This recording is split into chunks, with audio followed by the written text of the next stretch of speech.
Okay, hello and welcome. I hope everyone's doing well. I'm doing better. I didn't mean to have a break for a few days, but classes started up, and turns out I wasn't able to escape the holiday season without getting sick at least once. Anyway, it was just a brief cold, luckily, so I'm better now.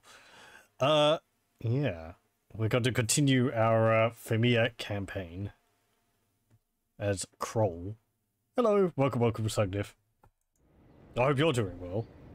Typhoid Becky, not anymore. Thankfully, it wasn't too bad. It was really just like a bit of a stuffy nose. Irritating. Felt like bad hay fever.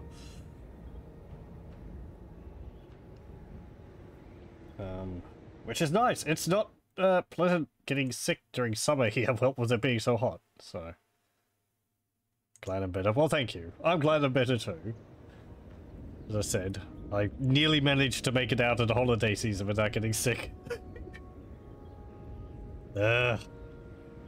Anyway, let's see. I hope you're doing well. You're worse? Oh no. That's not good.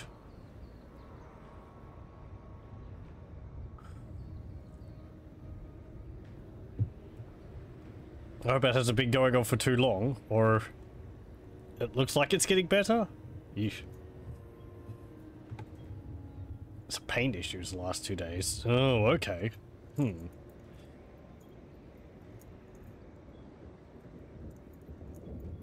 Are these recurring issues, or I don't know. I guess I give my condolences, and I hope for a speedy recovery. Live off of painkillers.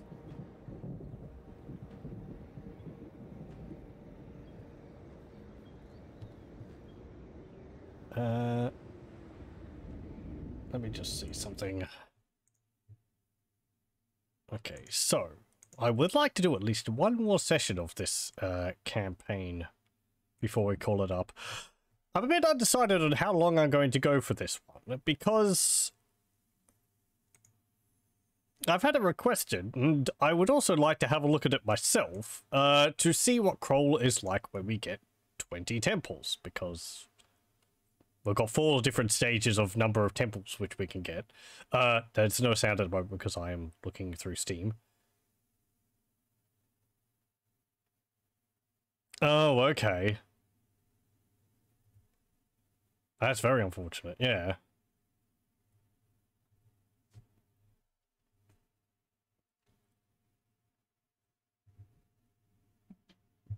There's lingering issues. Blah.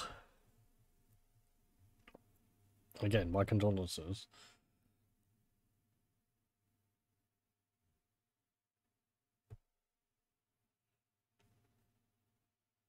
It's not excruciating at the moment, but it's not good. No, I can imagine. It's just been like, if it's just something which comes back every now and then, it doesn't have to be like a huge amount of pain. It's just going to be irritating, annoying, and like put you off doing anything else.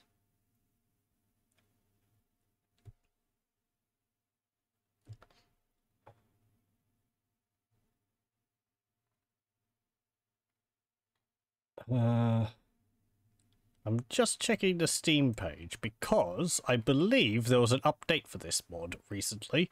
Actually, it would be better if I checked the Discord, because that is where all the latest information is. There was one thing in particular which I wanted to have a look at and mention, because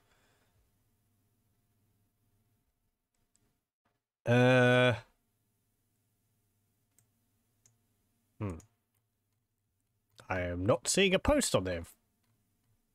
On their, on the, Lost Factions Discord. Hold on, let me check their one on the main modding Discord. With a bit of effort, I might be able to remember what it was. But if I can find it, I don't have to put that effort in. And I can be more precise. We'll probably see it anyway, because from what I remember, it will come into play.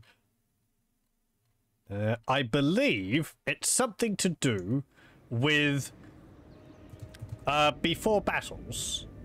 We have all these slaves up here, and I believe there is the option now to spend the slaves to improve your army during a battle.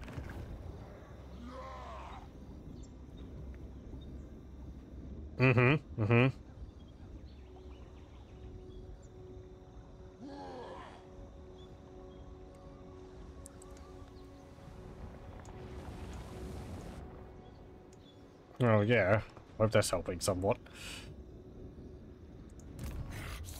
So let's see, we have Kroll over here. Yeah, we'll upgrade that. How are things looking over here? Just have to remind myself about all this. Yeah, let's upgrade that. That's all fine. How many temples do we have anyway? 5. Good. It's nice that it keeps track of them there. So we need 5 more for Patron God. And then God of the Depths, we need 10 more after that. So I guess continuing our campaign to take over Lustria, that will work well for that. Do I want to move you to Quetax? Do you take me for Slaxland doesn't have a garrison. You got a weak army. Okay. We'll move you up here. Yes, here we go. Pre-battle sacrifices. So we can spend slaves, and it increases our spell mastery. That's right. Very powerful. So we can just be like, oh yeah, I want to sacrifice 250 slaves, and that gives us 100% spell mastery. Which, it's kind of ridiculous. Redonkulous, even. Spell mastery, of course, is a mechanic which was added in Warhammer 3. And it basically means that spells which you cast, are like, that much more potent. So 100% is basically they're twice as potent as they would normally be. This counts for everything, like damage over time, debuffs, buffs. If you have a spell which buffs you for like 30 melee attack and gives you like 60 armor, I'm pretty sure it's going to be giving you 60 melee attack and 120 armor. So usually it's not going to go up to 100 and it's not going to go up to 100%. I think some characters, some rare characters, have it as an innate ability, like Kairos. Yeah, they have the Greater Arcane Conduit spell ability, which I think gives you like 20%.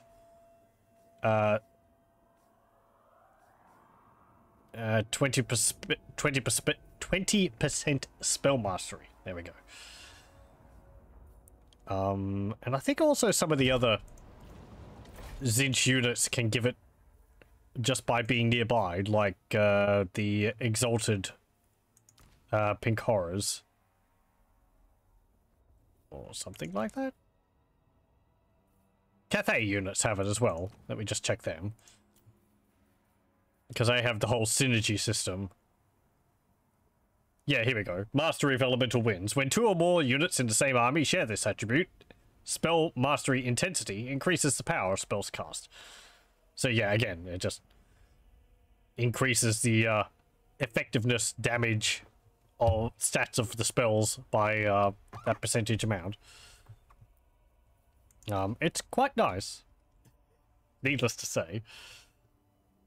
It's not to actually give you how much it increases it by, but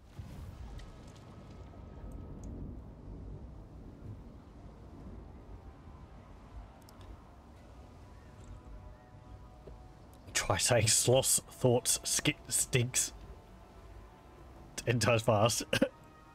No thanks.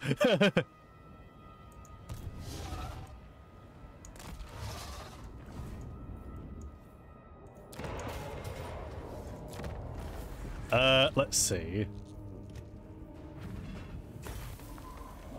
Yeah, I'll just get some favor from that.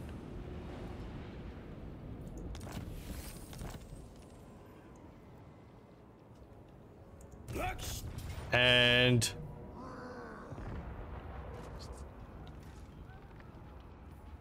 so let's see, what's this army got? Fim warriors, swamp beasts, churls, Fianna Fim, Ursula, Shell scouts, Finball. Yeah, we're lacking spellcasters. We've got Boglar shaman here. So let's see. Do we get to see the bonus if I increase the stats from here? 24. No. Yeah. Okay. So yeah, it would be 48 with all that spent on it. How much does it increase it by? 80. Yeah, okay, 20%.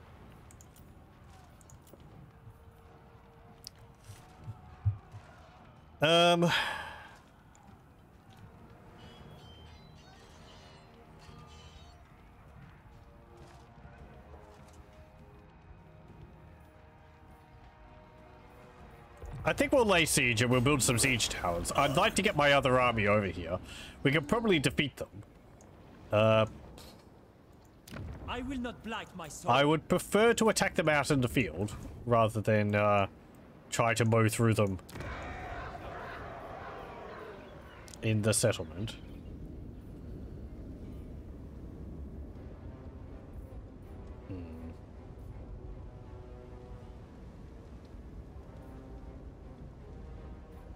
Okay, and we'll get that. We'll upgrade that. And enter. Okay.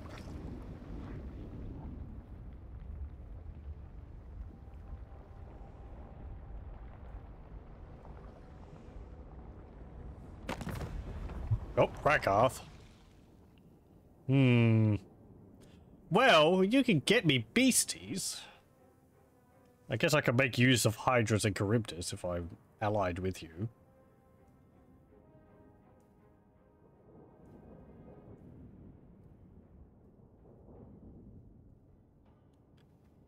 You're kind of a large power, though.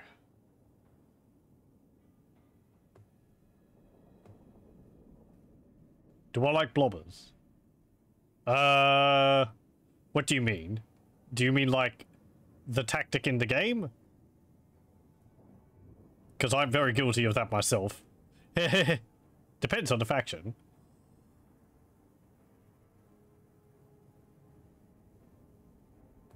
If you've got, like, ulcers which give auras of buffing around them, I'm probably going to blob around it. You mean FPS dungeon crawlers? Oh, okay. Blobbers? Don't think I've ever heard them called that before. Is that like a, Oh! Oh, I understand it, I think. It's called a blobber because you got 4 people under 1 square. Right, yeah.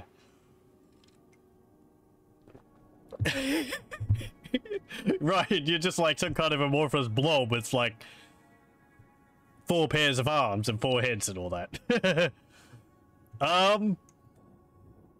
Yeah, sure. I've played a number of them in the past. What was the last one I did? I think I did the sequel to, hold on. Let me see. How powerful are you? You're at war with my enemies, but I don't want you to get more powerful. You're also allied with the Skaven.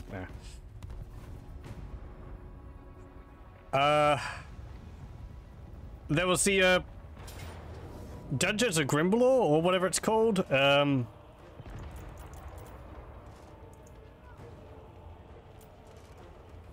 Grimlock? Grimlore? Yeah, Grimrock, thank you. Which looked neat. But I haven't played that myself. Then there was also... Mostly I've played older games of that type. Let me have a look at my folder. See if I have it listed here. I wanted to do the Might and Magic series. Might and Magic 3, 4, 5. I guess 6, 7, 8. They're quite long though, and Might and Magic 3 is kind of like, I'd like to start with that one, but I don't know whether I'd be able to play it all the way through, because I really like the concept and idea of it. The gameplay is a bit repetitive, unfortunately. Might and Magic 6, 7, 8 are better, but that's kind of like starting halfway through the series. I get caught up in these things. Now hold on. I have to check my other folder. There's the one which you start in the sewers. It's not Pool of Radiance. Eye of the Beholder, I think is what it's called. And that one was fun. I think I played the sequel of that too. And that was pretty good. Maybe petered off a bit towards the end. Repeating monster spawns and all that. So Ravenloft 1 and 2 I guess would count.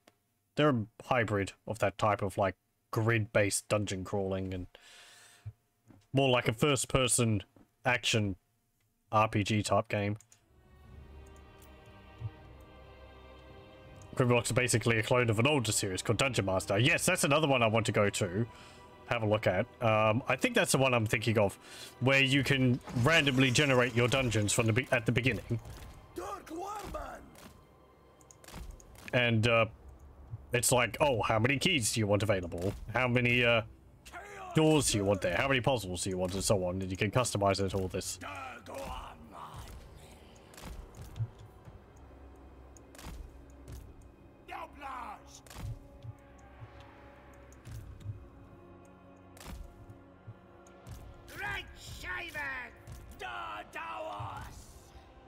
Dungeon Master and Grimlock are real-time blobbers? Yes.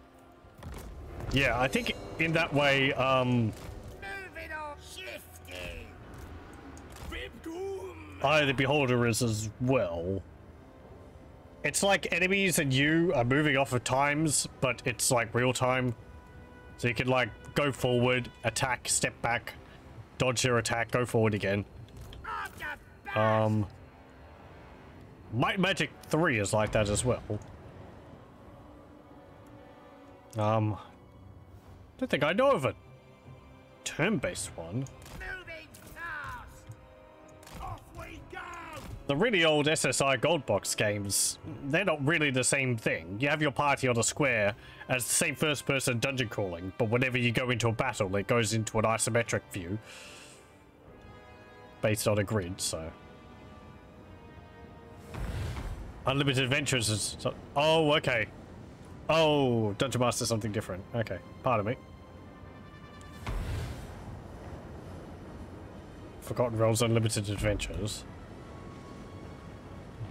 Is there something like that? Hold on. After this, I'll have a look.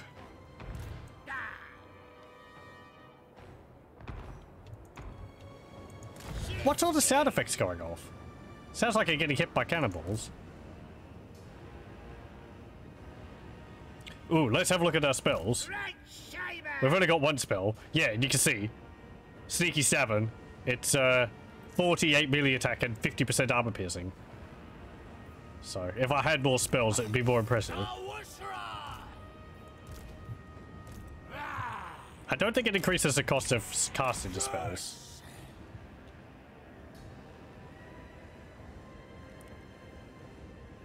Might and Magic 1 to 5 are turn-based. 6 to 9 lets you swap between real-time and turn-based. 10 is turn-based. 6 and 9 aren't grid-based either. No.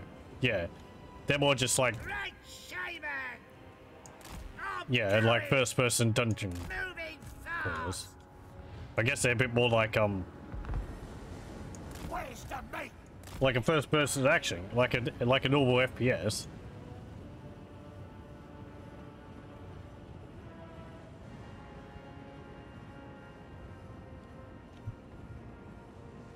Are the 3, 4, 5 turn-based? I'm thinking because I don't think you get like stuck in combat in those. You could like step away from the enemies.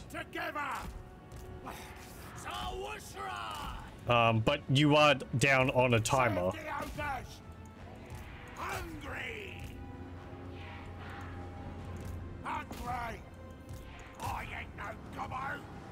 Nope, battle's going to be taking place in a forest. The smells of death.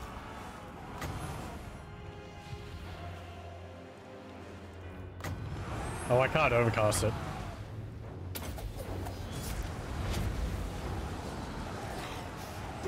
There we go. Their melee attack has been increased to 84. When do we eat? Yeah.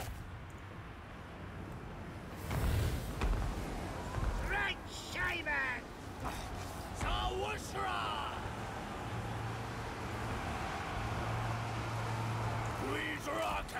No! Don't shoot my fog shrine.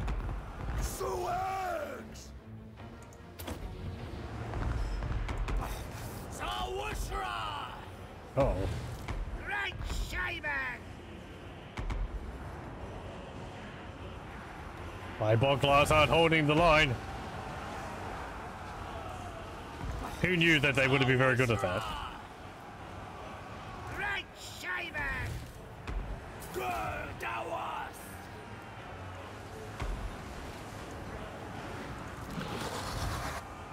Chaos Girth.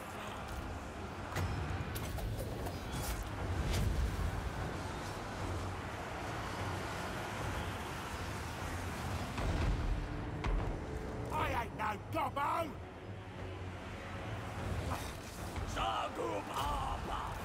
Hey! Don't dive into combat like that.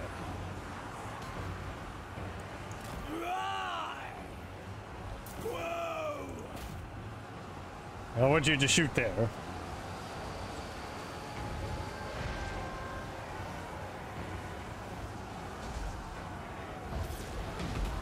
There we go.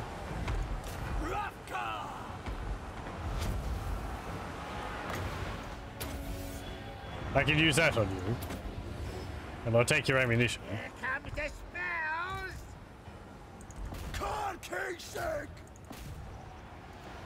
Knocks. Okay, charge them there.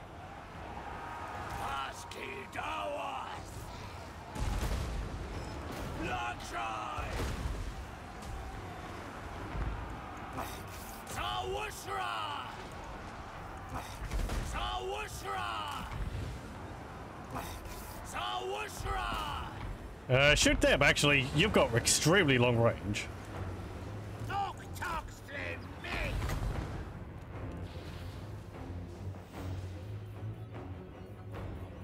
Where's my death quest?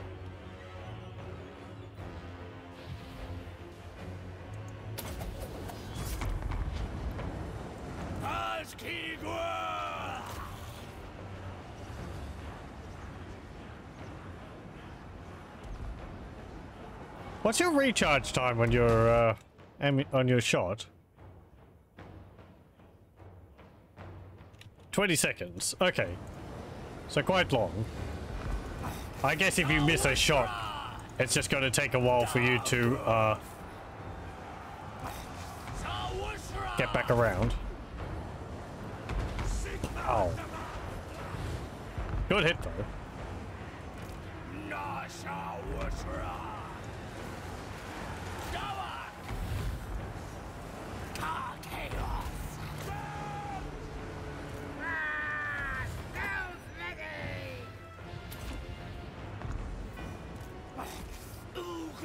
Okay. Get back here. Here we go. Oh, you hit the tree.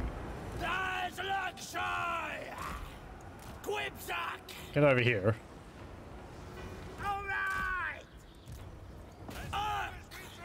Maybe now you can shoot it without hitting a tree. Looks like there's a tree which might be in the way.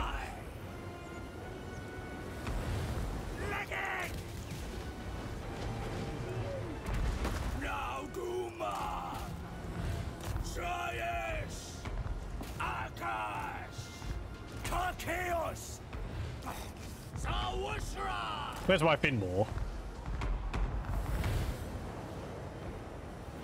Go and deal with Marcus.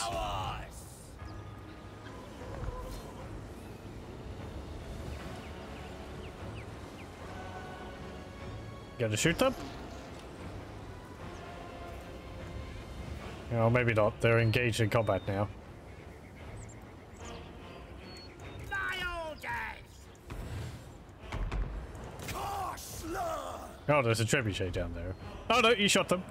Well done. Oh, it looks like they've all fled nearly. It's just,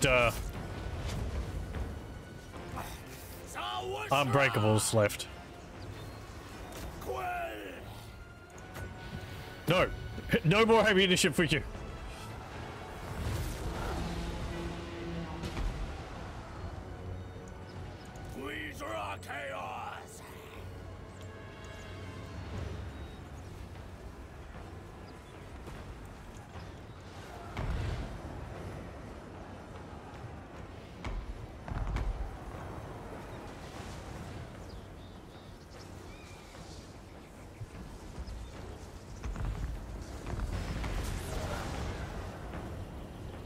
Combat's turn-based, out of combat in real time. Okay, yeah.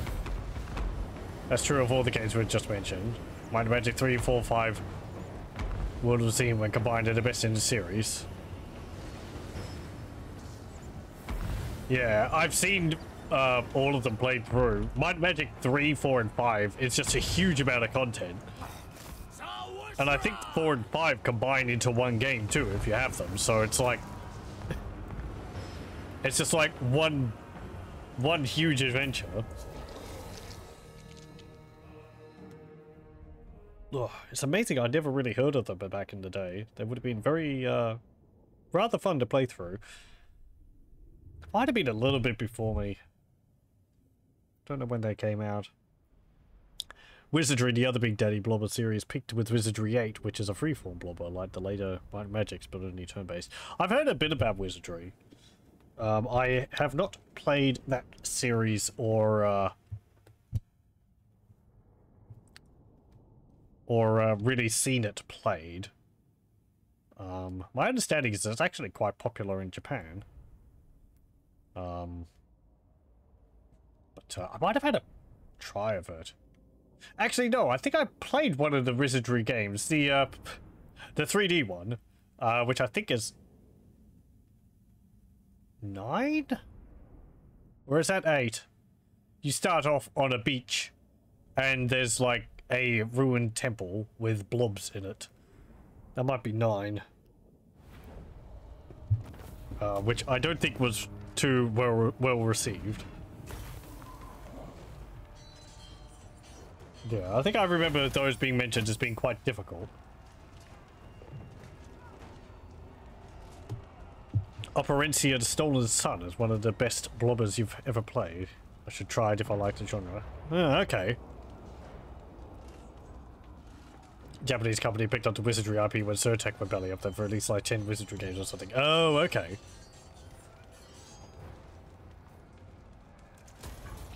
Slave to captives.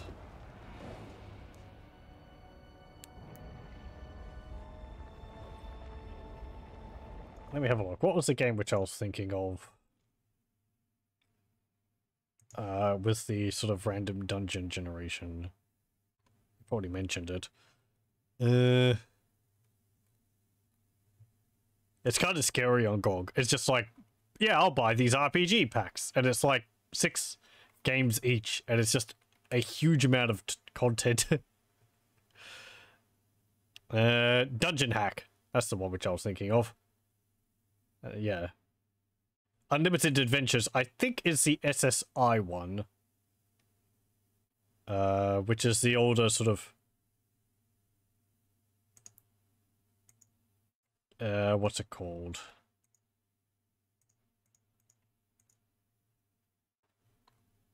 Yes. That's like the Pool of Radiance style dungeon maker, but then there's another one called Dungeon Hack, which is like the first person dungeon crawler, though it's not really blobby because I think you just have yourself go through the dungeons, but yeah, that's a bit more like Menzo Baranzan and Ravenloft and all that.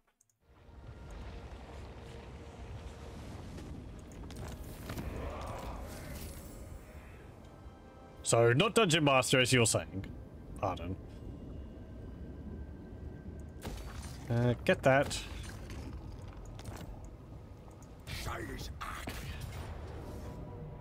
Yep. Just take the settlement. Enshroud. Get that. Get that. Build a temple. And...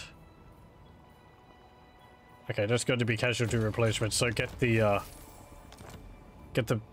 walls up.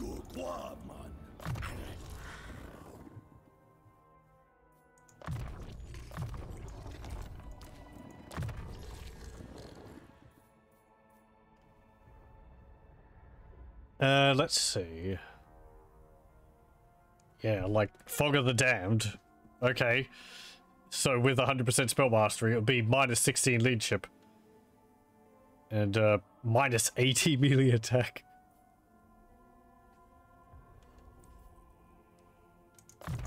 We'll get Tide Call though.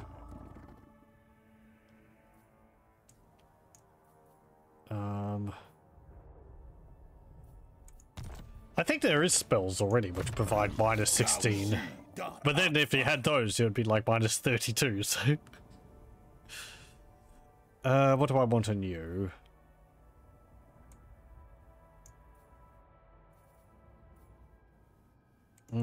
Get Lightning Strike.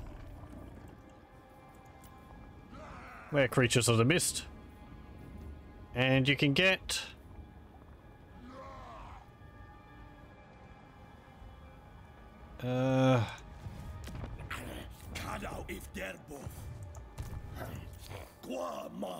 oh right, we lost the swamp demons.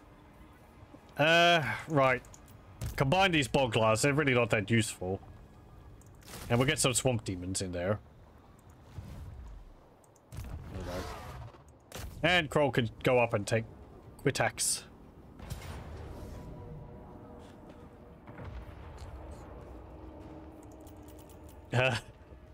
Let's play this.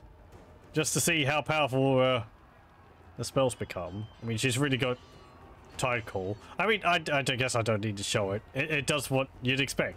This ends up being 50% and minus 60 armor. This would be like 66 to 134 damage per second. Tide Call will go up to 40 damage and more if overcast. So, yeah, kind of ridiculous. Nice buff. Only affects spells though, it doesn't affect other things. Minus 60 armor. If we had the Law of Metal, yeah, you could probably get off to like minus 120. Just auto-resolve.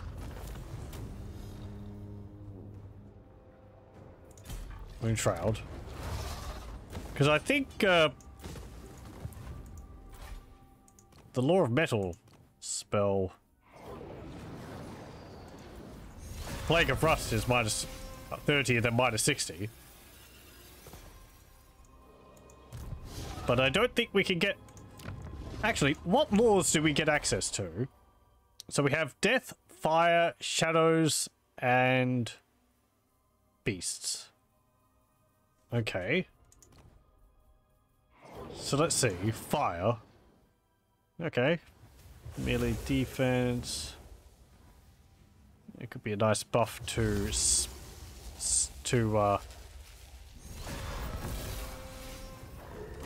I mean, Wizard's Wild Form, yeah. 60 armor. And then 50-50. Or Flock of Doom, you could just increase the amount of damage it deals.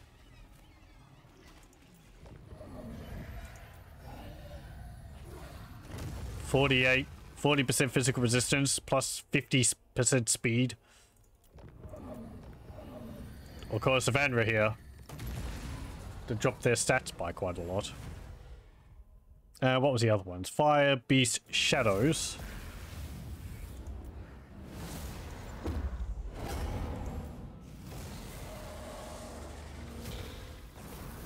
Yeah, this would be plus 100. And the other one was... what was it? Death.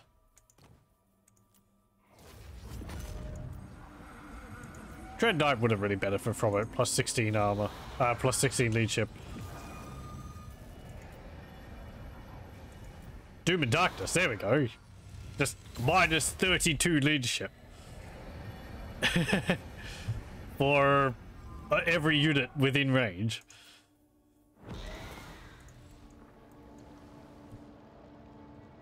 Hello, welcome Lothar.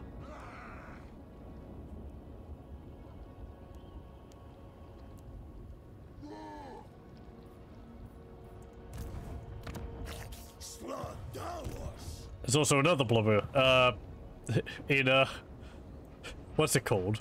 Slime Rancher. That game looks adorable.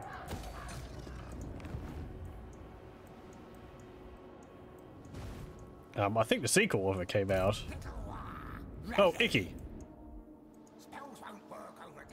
Oh, right, you're on an island. Gonna be quick. Slime Rancher. I'm making a bad joke between blobbers and slimes. It's got nothing to do with the genre we're talking about. It's like a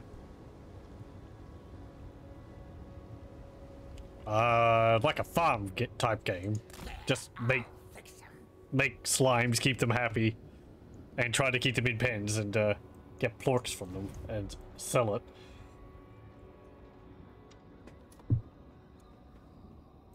I've thought about playing it, but I don't know. It looks adorable, but the other people would be able to do a better job than I would. Need to play 2. Slime Rancher was fun. From what I've seen, it does look like a lot of fun.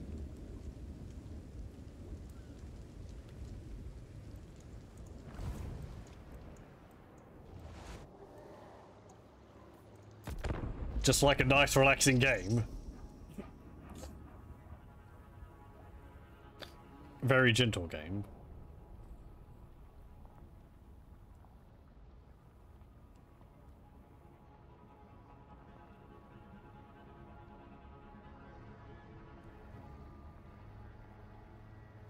There's another game I was looking at recently called Ruin Arc, which I've had my eye on for a while. I've probably mentioned it before. It's been having frequent updates. Still not sure whether it's at the point where I would consider purchasing it. Let's see, Ruin Arc. Because it's like a top-down sort of... You play as an evil influence trying to manipulate people in towns and causing all kinds of mischief, and you use the points you get from doing so to summon creatures and cause bigger mishaps to occur. You played Ruin Arc early on, it needs time to cook more. Yeah, that's generally what I've seen from it, that it's like, there's good concepts in it, but after a bit it just kind of goes a bit eh. In that it sort of runs out of things to do later on. But that, like, the basis of it in sort of just messing with people is quite a bit of fun. It looks like it has a lot of potential. Then there's Keeper, RL, Keeper Roguelike, which I need to have another look at. That was another one which I was interested in. I think that came out quite a while ago, but I believe it's been getting updates frequently. Let me have a look at this game which you were mentioning. Operencia.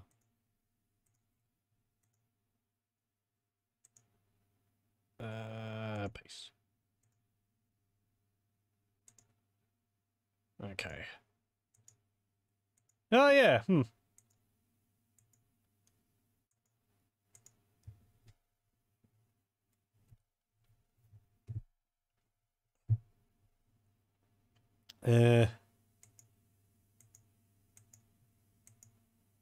Okay. Oh, it came out 2 years ago. Okay. It's actually got the demo.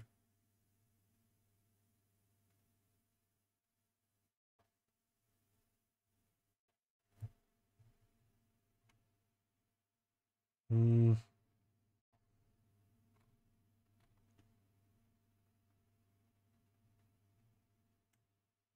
Okay. Yeah, interesting.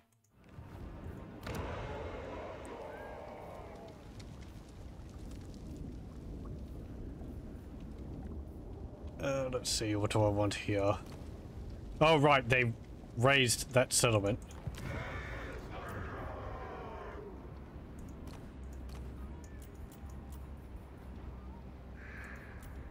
Hmm.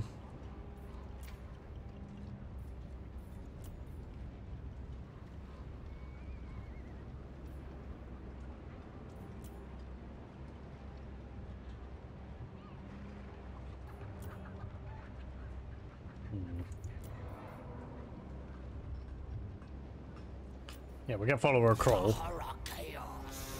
And you're just going to go up there to colonize that settlement for me. Okay, you'll find there. You're replenishing your losses. Okay, enter. Rudak sounds a bit like Shadows of the Forbidden Gods. I don't know that game, sorry. Let me just link to it on Steam. Oh, I actually do have Keeper RO on my wish list.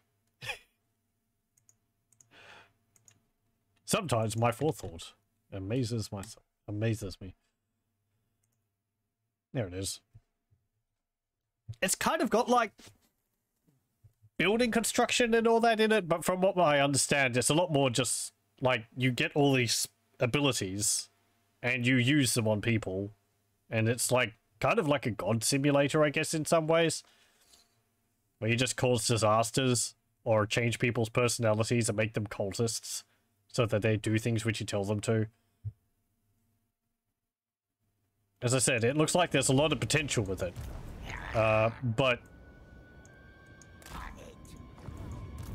like long term, it might be a little lacking. But I believe it has very active development, so... I think there was a patch last in the 22nd of December last year. Feels weird, last year. It wasn't that long ago.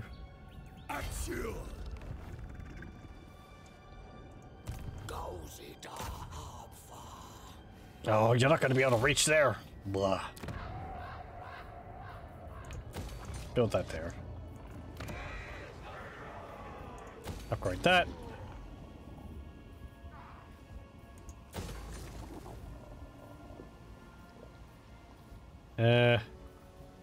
Yep, fine. Upgrade that. Okay, you can reach there. Yeah, that would complete the province. So we'll go get Chakwa. And we'll just auto-resolve that. Shroud. Lovely. Let me just check. Can I build this temple now? I can, good.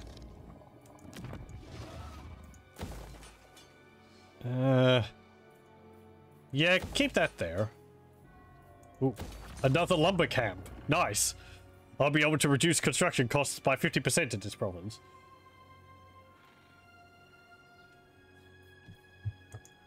Is there any more in here? Quitax. No.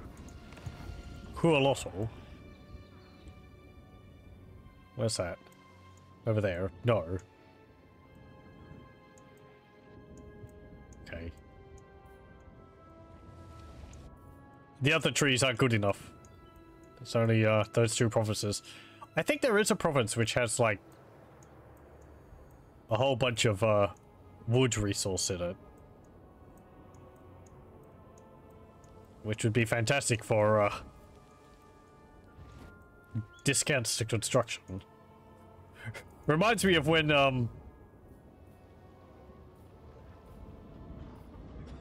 actually I could get another minus 10% from that.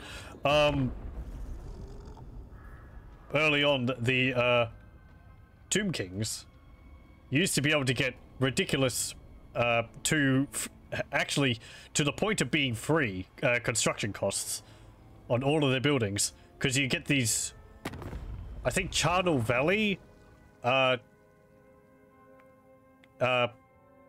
builders or something like that, and each of them gave like a 15% reduction cost, and your lords and heroes could equip them.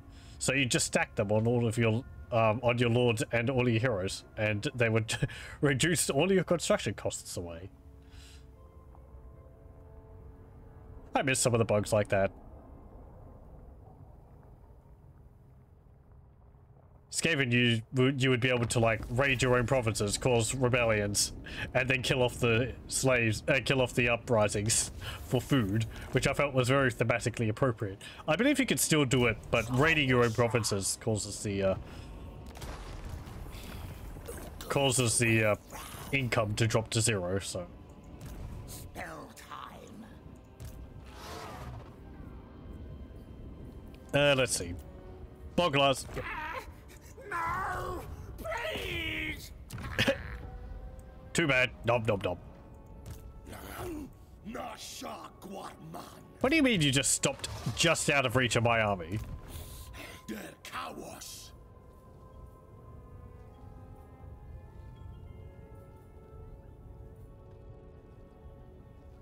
I must keep my holy vow. No. I mean, you've got a whole bunch of knights.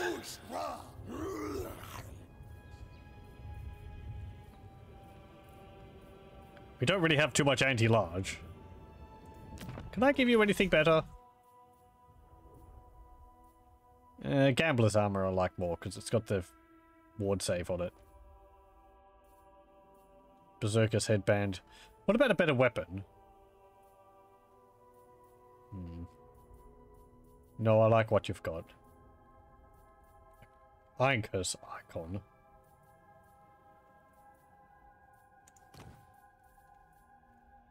Hey, I guess you could have this zealot.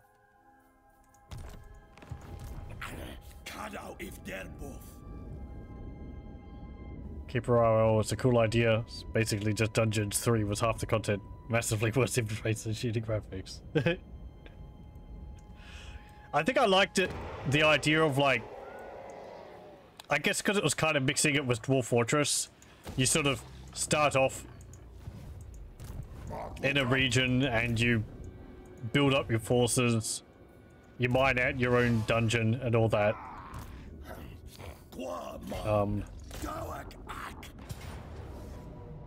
Just resolve that.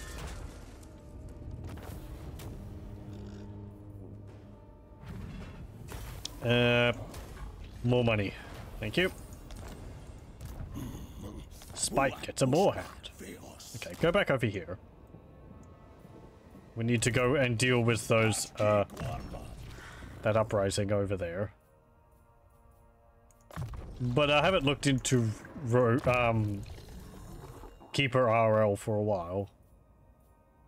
I think I might have seen a little bit of gameplay of it, but...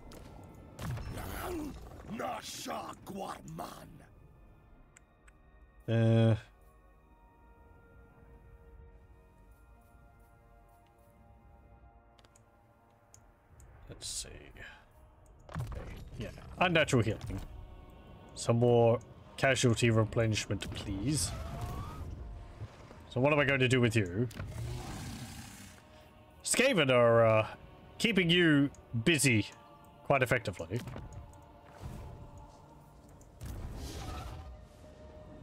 Okay, I'll actually send you up here to deal with Zahutek.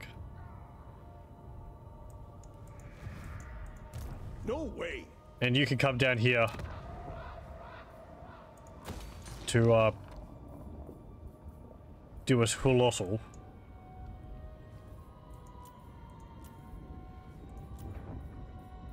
Do I want to recruit a lord here? What's this? Flaithmore Paragon. This character is known as a Flaithmore, a Fim renowned for his skill in dueling and killing enemy champions. They command huge respect amongst the rest of the Fim cast. Minus 20% upkeep for Fim warriors and Fianna Fim units. Armor piercing weapon damage increased and charge bonus increase.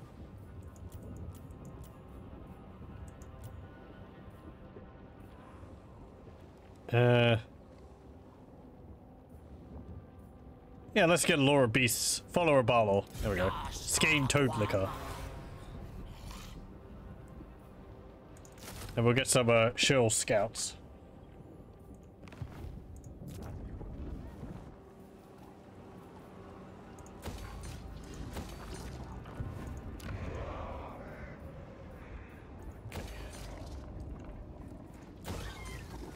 Upgrade one with a bit soul. And commandment. Construction cost reduction. There we go. It's hard to recommend keep a railroad when Dungeons 3 exist. A bunch of different factions keep a railroad, which you cannot do in Dungeon 3, but it's almost entirely cosmetic and all the particular Dungeon 3 plays better. More content. Basic copy of the lighting is better. Oh, okay. I'll have to look into Dungeons 3 again. I actually have the first Dungeons. And, I haven't played it too much. That game was a little bit of a disappointment. Because it was back when there was a whole bunch of like, oh, you know, remember Dungeon Keeper? So we're making a game like that. But, the first Dungeons, it was similar, but it really didn't go far enough. But I believe that they have improved a lot on that for the later ones.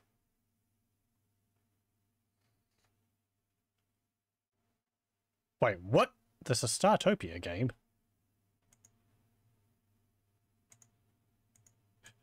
That's another game which I've been meaning to have a look at again. Startopia. It's just like a goofy sort of, I guess, Dungeon Keepers in Space type game.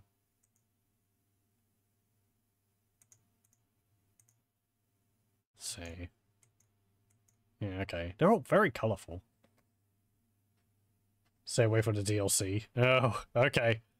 Ah. Let's see, how much is there? 8.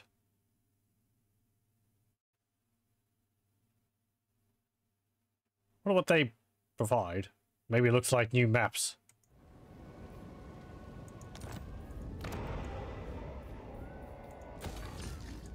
Yeah, it looks like the company's the same one, which is, let's see. Oh, the publisher is Calypso, which I think is the same company which makes the, Tropico series. Which I think those have quite a few DLC packs on them. I want to do a playthrough of Tropico, but I do the first one. I've had fun with, like, Tropico 3 or 4. But I don't think they're really hard enough, like Tropico 1 is. Because the first game is a real struggle, just to keep everyone happy, to the point where it's impossible. So you have to sort of make the best out of a terrible situation, which I feel is more in the spirit of what the game's trying to do, rather than the later ones where it's like, it's kind of, I think, a bit too easy to keep everyone happy. I did do some Tropico 2. I should do some more of that. I have to turn the music off though. Copyright claiming and all that, but I've never really played Tropico 2 too much. But people seem to like the bit I did of that. First Tropico is a dick. I like it for that, see. Hello, welcome, Bird Sweat. Still trying to figure this game out. There's a lot to it. We are having a look at some mods for it. We are playing as a old Warhammer faction called the Fimir. Like cycloid troll type creatures from swamps.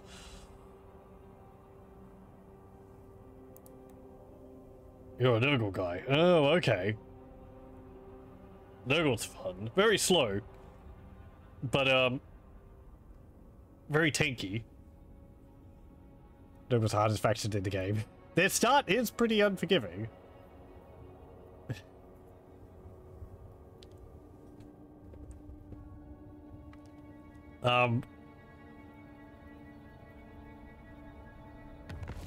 Actually, hang on. If you're just starting it, so you're playing Warhammer 3, so this is the Immortal Empires campaign, you'd be playing the Realm of Chaos one. They'd have a better start in that than in this one.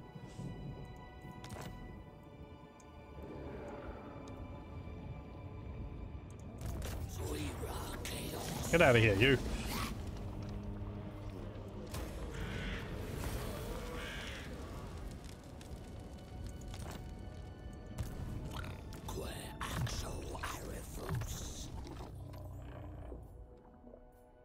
Let's see.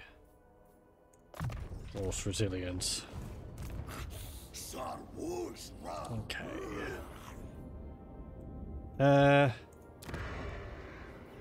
No, we don't have a temple there. Build that there. Oh, you took Zahutek away from me. Blah. Sneaky vampires.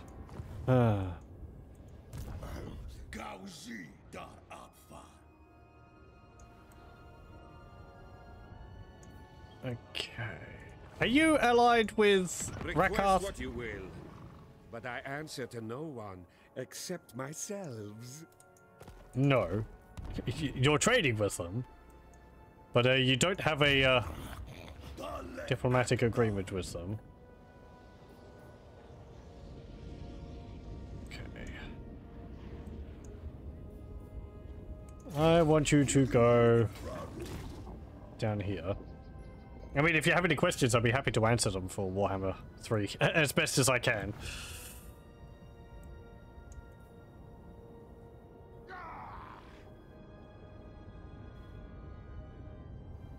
You like the battles? It's good enough reason as any. I quite like the battles in Total War as well. The main reason why I play it, because it's got like this campaign map, and then it's got the real-time battles, which I find much more appealing than, say, Hearts of Iron, where it's just like watching two guys stab at each other on a campaign map. Which, I don't know. That's just boring to me.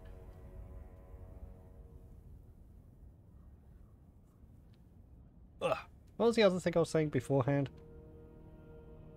Oh yeah, Tropico. Yeah, not being able to keep everyone happy. Because everyone's like a member of multiple of the sub-factions. So, you do something to make capitalists happy, while the communists is going to be upset. And then you do something to keep the intellectuals happy, and then, you know, the nationalists or whatever are going to be upset, and some people are a member of both groups, so they're going to get doubly upset. I like that. It makes more, oh, as I said, it makes more problems. You just got to have some people which are annoyed, kind of regardless of what you do. And also, building things in the game is a massive pain, because everyone's just so slow. I'll get around to building the school, which we really want at some point. Just wait a moment, I have to take a trip across the island.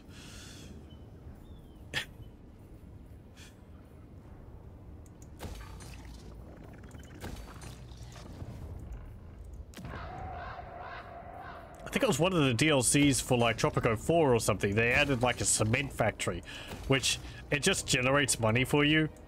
Like there's no input to it. I think it might take electricity, but for what I remember, it was just like, oh, it just generates concrete, which you can export, and it just generates money for you for no like effort. It's just like, eh.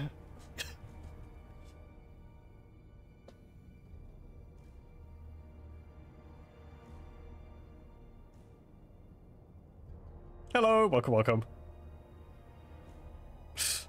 No, don't get into all that.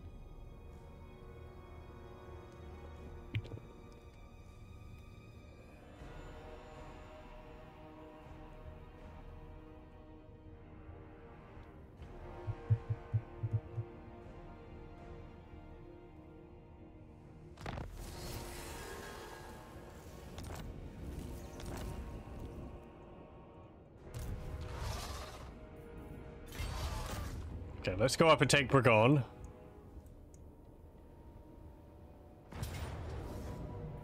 Let's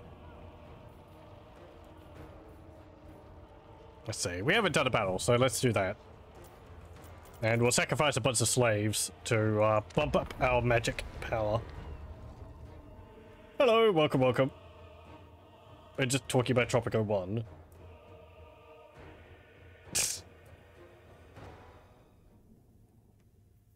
Because I think the later ones, like, even that, you could, like, just build statues everywhere, and that would keep everyone happy. Anyway. Again, Tropico 2, I want to play that again. Because that's all pirates, and you have to send out, you have to, like, build ships and send them out on, raiding parties to, like, get loot and, specialists. So you can build up your, camp on the island. And trading more in it. I don't know. It seems really interesting. Even if it's a bit But it's the only one which was of the series which was actually any different. Never played Tropico 2. Played 1, 3, and 4. Yeah, 2 is very different. It's got the same basic, like, idea behind it. But as I said, it's all pirates. So I ain't no gobbo. So what's right?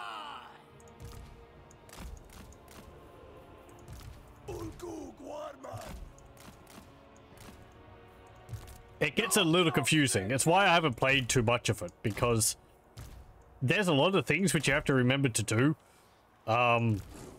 Like, well, as I mentioned, you have to capture specialists in certain skills before you can do anything in that area. So it's like, oh my, oh, what's an example? It's like shipwright, right? If you want to build ships, you have to go and capture someone who is able to do that.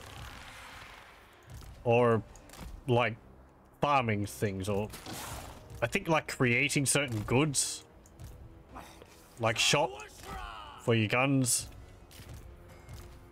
It's been a bit since I've played it, but you just sort of have to tell people when they set sail, hey, go off to this place, capture, or no, you tell them to sort of go, I want a specialist in this field specifically, and they'll go out and hunt for someone with that skill and come back with them.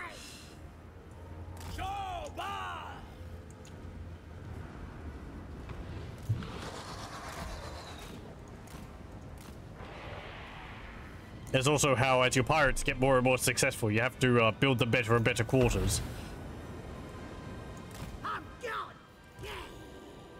Let's see, 48. Nice. Very good, very good.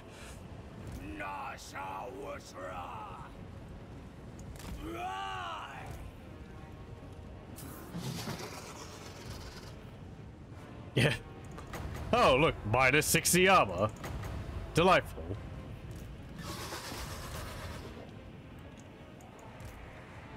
Okay, you can go over here. They're all anti-large. I don't want you fighting them.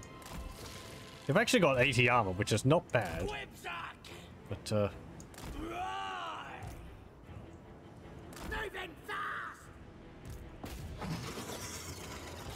get after them. Oh, we haven't had a look at the what's it called? This is a demonomaniac. Eye of Doom, the Regiment of Renown. The name of the Fimir warrior who provided the host body of the demonomaniac is long forgotten, but he has become the most successful and powerful creation of the Dirach. So, yeah, okay. Yeah, it's like a mutant Fimir with, like, demonic bits coming out of him, using the Gorgon body. It's like glowing blades coming out of the stumps of his arms, and a whole bunch of like insect legs coming out of his back. Delightful. And also the fact that he's like 4 times the size of any of the other Fimir. Oh, he is actually anti-large.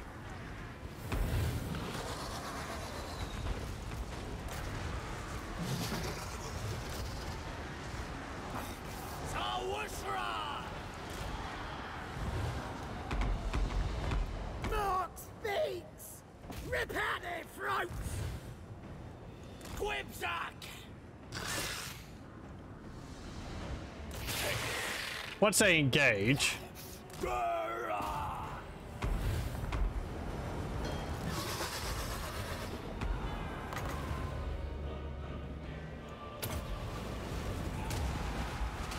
sploosh. Yeah, pretty good.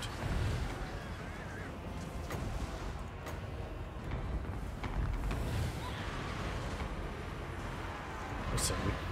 No armor.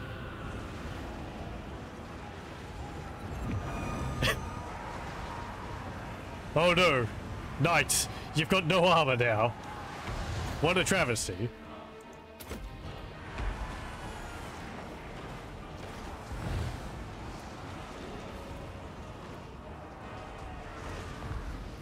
I could use a spirit leech on you.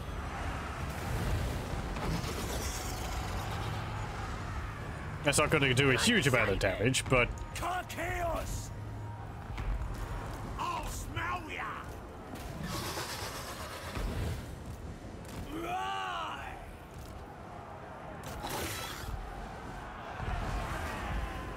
Go after them. There we go.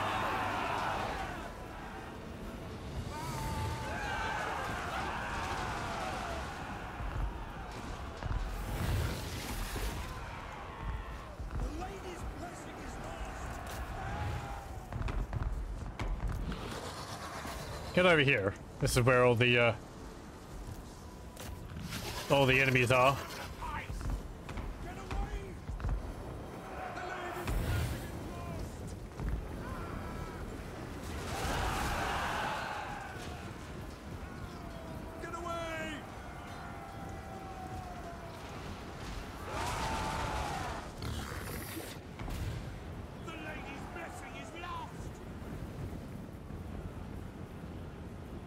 Chills.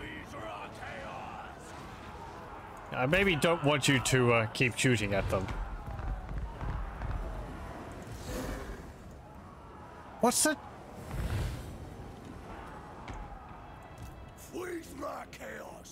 Oh, I guess it might be the power for sacrifice going off on my units. Because I can hear like boom boom every now and then. It's like, yeah, there. It's like spells going off. So I guess it's the ability reapplying itself.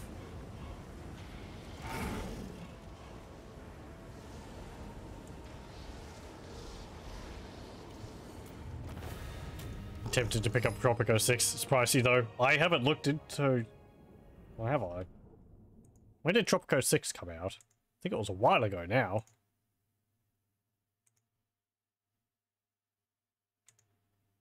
Yeah, 2019.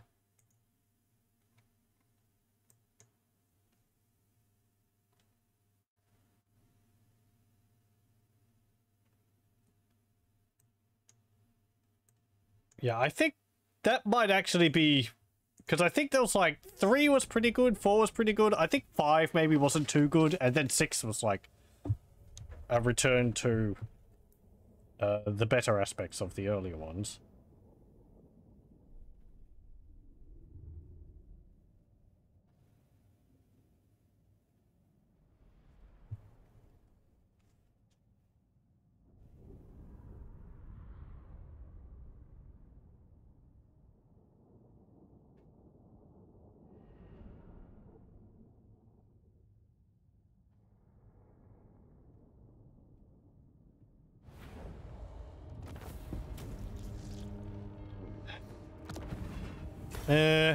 Enshroud. Okay, board to low air entry is no more. Upgrade that, upgrade that. You can get magical reserves. More magic. And you... Let's see. What was I doing?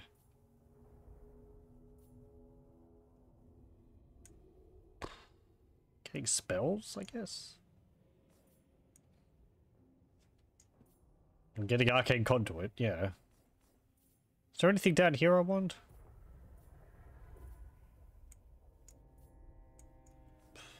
Oh, not really.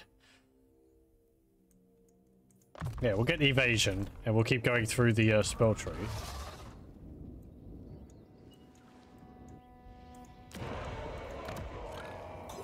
Okay. Upgrade that. Upgrade that.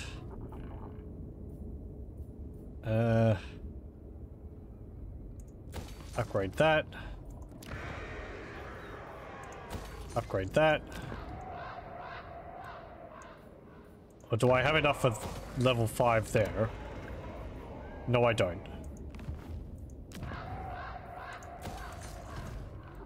Okay, upgrade that there. That's fine.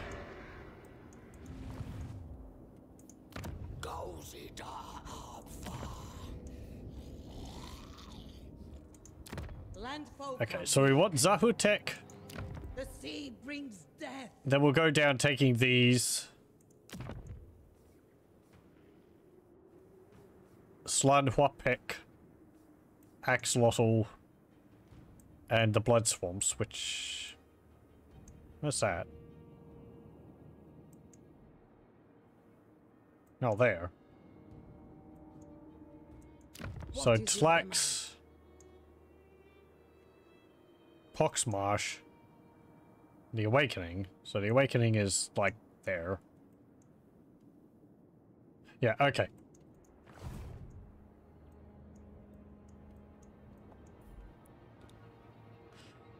You're not going to attack me. What do you seek? Blessed with faith. Here's Nurglitch. Pestilence will. Oh, he's actually part of Clan Pestilence.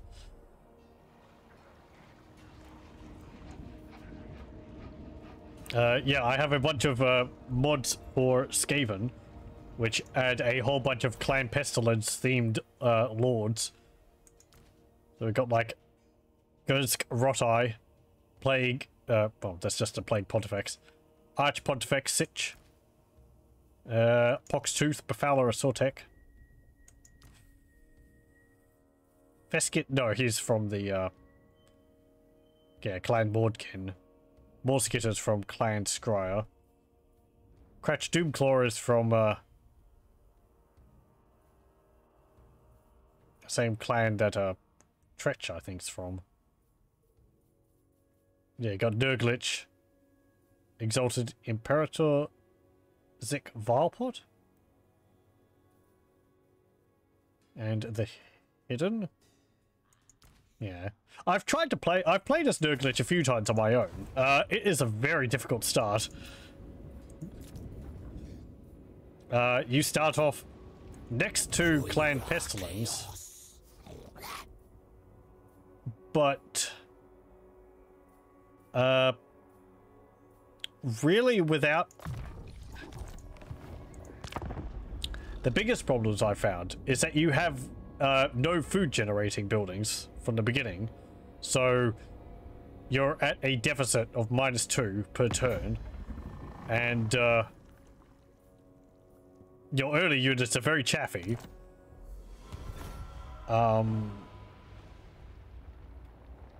it's difficult in that way. I'm pretty sure every other clan, every other Skaven faction starts off with a building which generates like 3 food for them, but Nurglitch doesn't. You do start next to Clan Pestilence, but you have to be really quick, because if you don't take out the Lizardmen, they'll just end up overpowering you because their troops are so much better.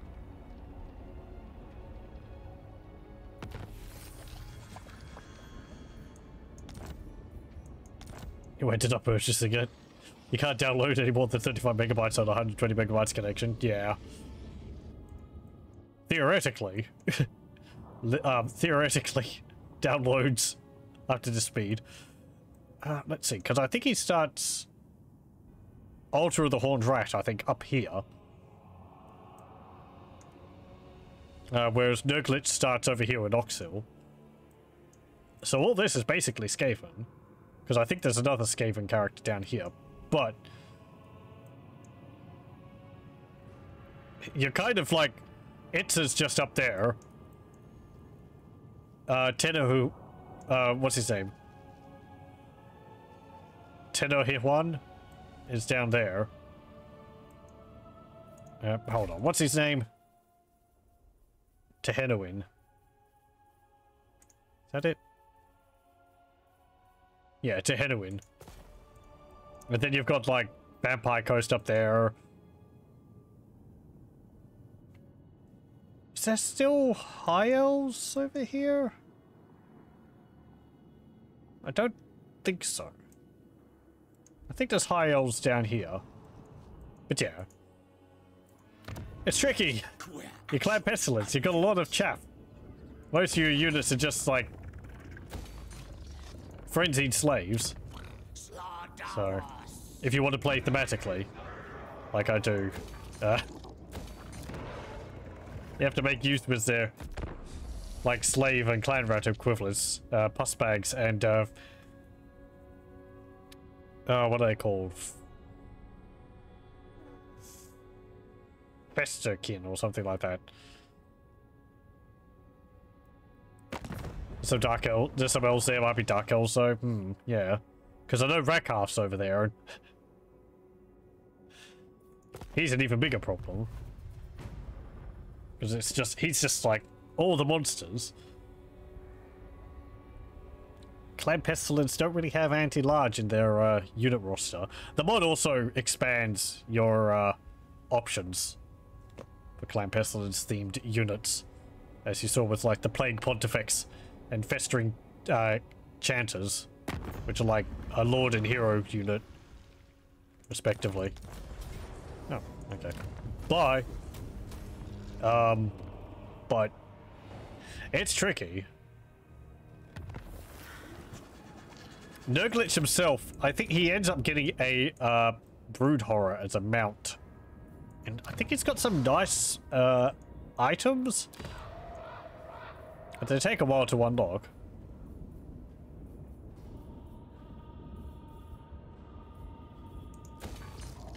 Okay, upgrade that. Build up that.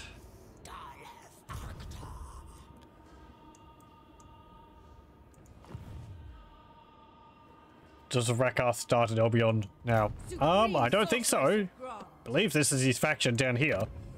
He starts in Albion Feel my power. in Mortal Empires campaign for Warhammer 2. But he starts over here in Warhammer 3. Albion has... Well, Albion, because I got the mod faction. But I think it's in the base game, it's got Norskins in it. And maybe Belacor? But I can't remember whether he starts at Albion or starts on the coastline near it.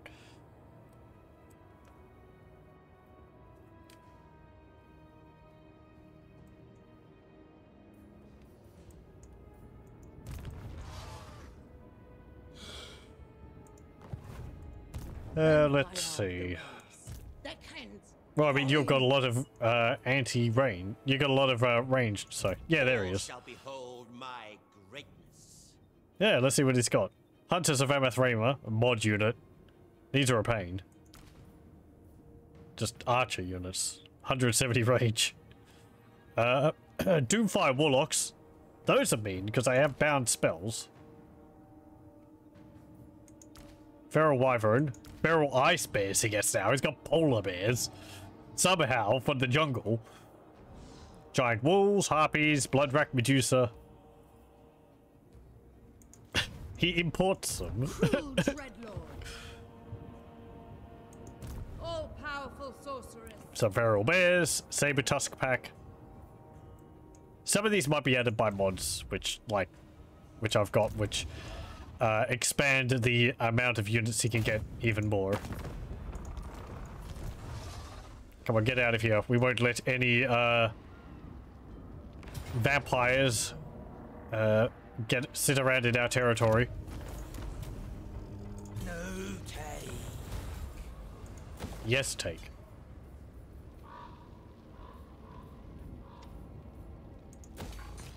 Okay. More money. Upgrade that. We brought chaos. Okay, where's Quitex? Over there. Right, so they could go up that way. I'm gonna build the walls there. There we go. I tried to maximize the amount of income I'm generating. Which is why I'm building a lot of these trinket makers. For the 300 income, and then these ones for the 6% income from all income buildings in the province.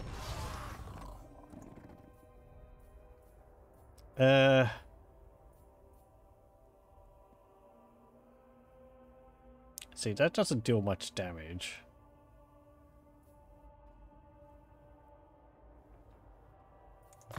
Get it? It's stationary. It's good for just casting on a blob of units.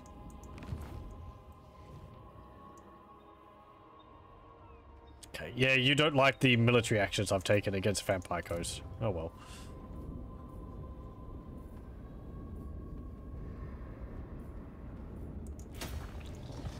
Enter. Okay.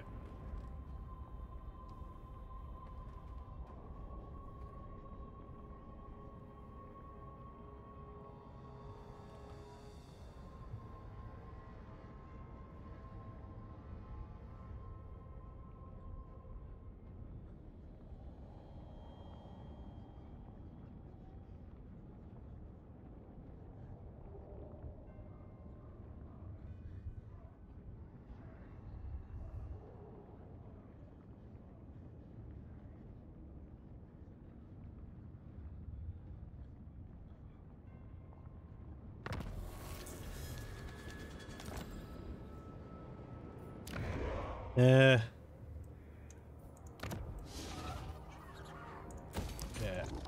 Upgrade that.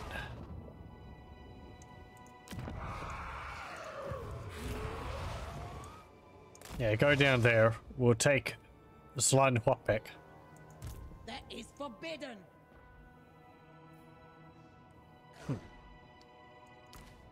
Unique hero, Captain Drekler, the right hand of Luther Harkin, which is somewhat ironic since he lost his own left hand following the Vampire Admiral into battle. What's he got? Taunt, the Silver Hook of Sartosa. Okay. Spellcaster. Vampire, of course. Yeah, okay.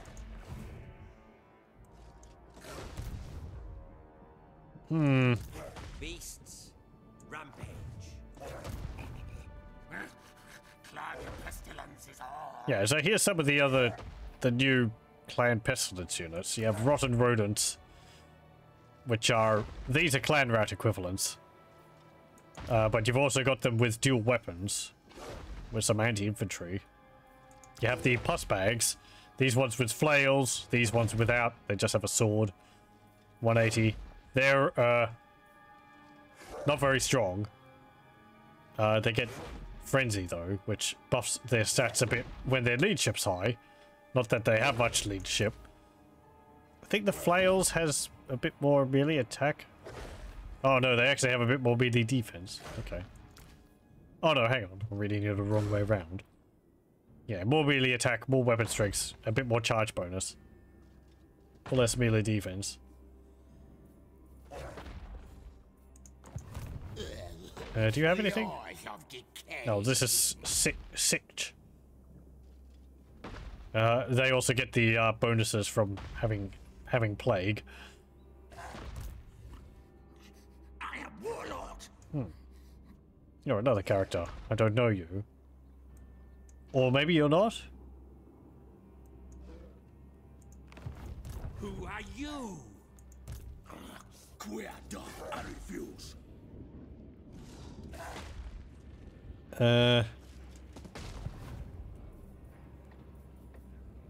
Okay. How many more temples do we have around the place? Do we have any more still being constructed?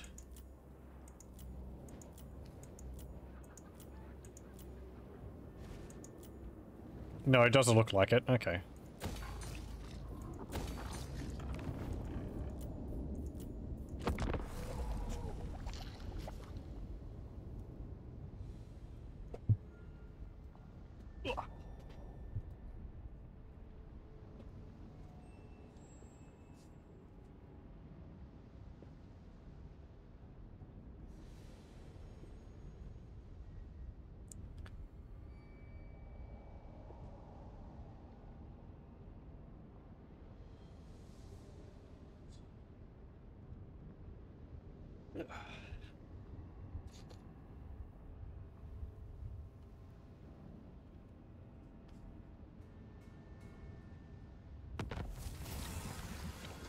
Right, Wardens of the Living Pool are no more.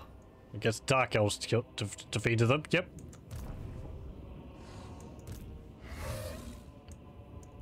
Delightful. Yeah, build that there. Upgrade that to a Fim garrison. Go down and attack Zlandwapek.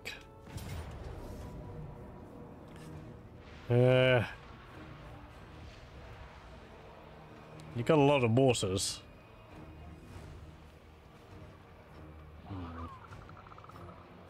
You're on a Terrorgeist.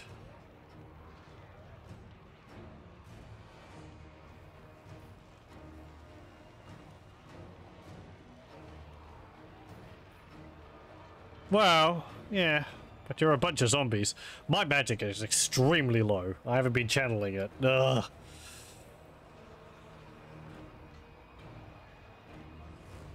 It is going up every turn. If you attack... If I sit here for a turn...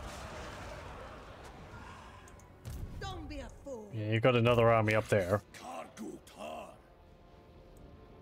Yeah, and you're... too far away.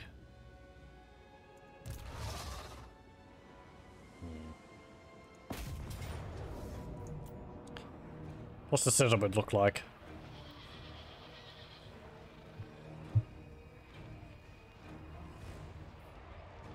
We have got a lot of missile resistance.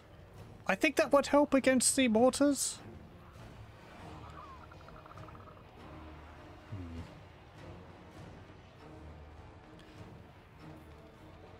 Yeah.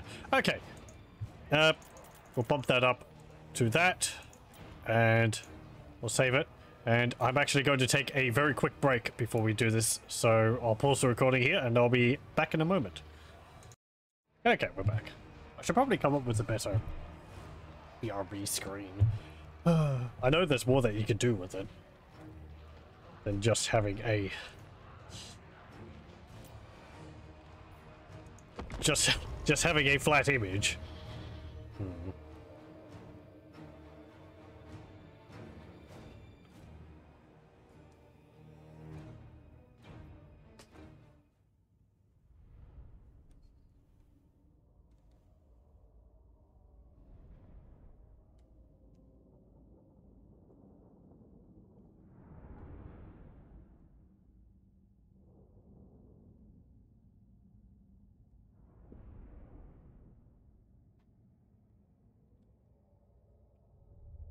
Okay, so, what forces do we have to watch out here? I don't know about the mortars.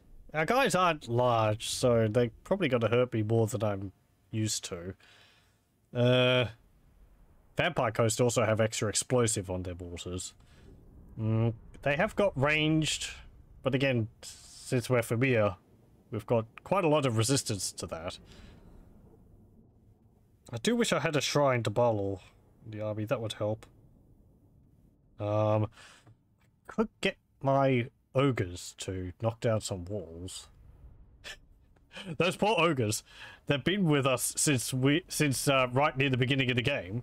They're like the sole survivors of their tribe, which we then later wiped out with them in tow.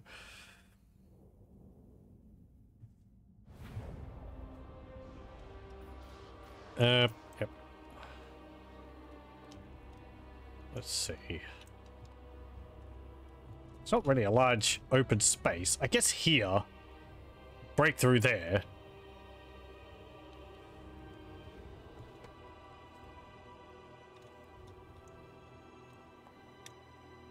Because I don't...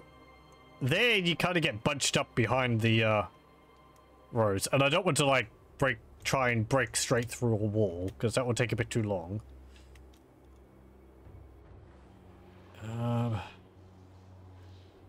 Well, I guess there... Is that the same as over here? It's actually a little bit further along there. So you have a bit more of a direct path up this slope. Or in there.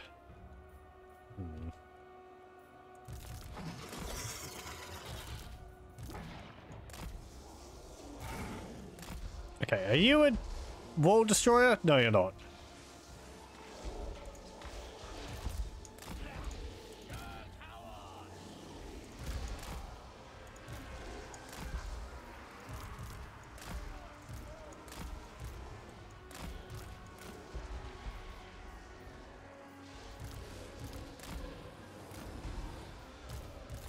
Okay, and you there.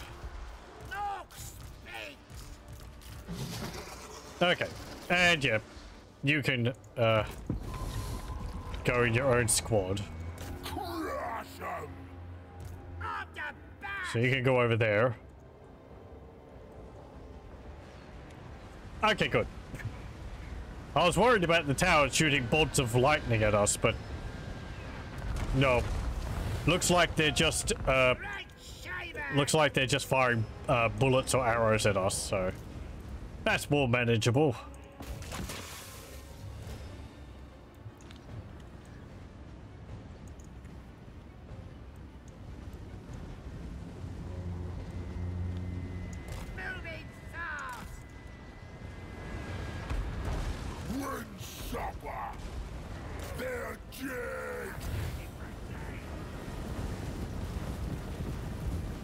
Okay, go and break that wall down.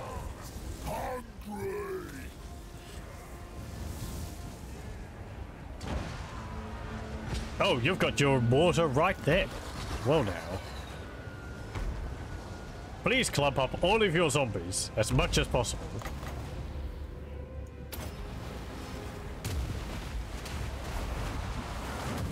Delightful. That's a pretty good amount of damage there.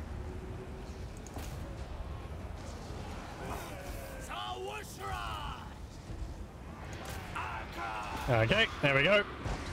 Charge through.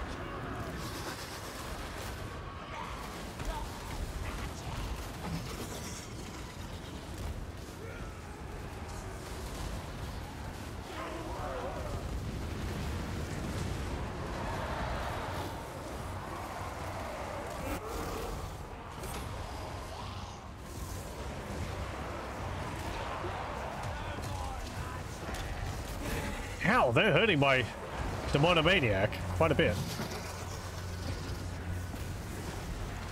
Here comes Kroll.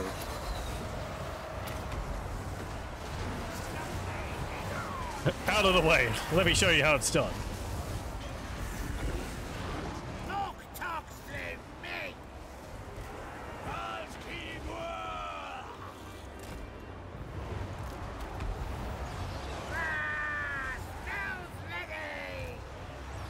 Okay, Shumagorath, go and attack them.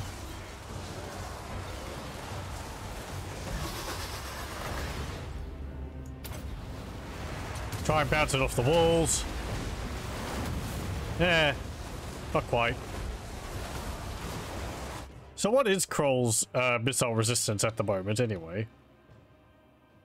70%. 27% physical resistance. We can get that higher. Taking very little damage from all the shots though.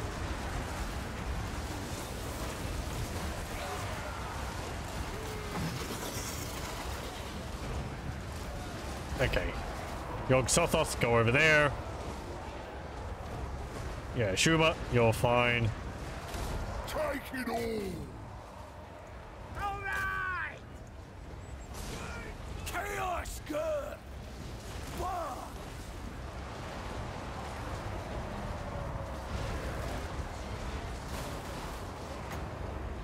Oh, right. Yeah, start casting that on Harkon. And drain his ammunition. He doesn't need that. Chaos Girl!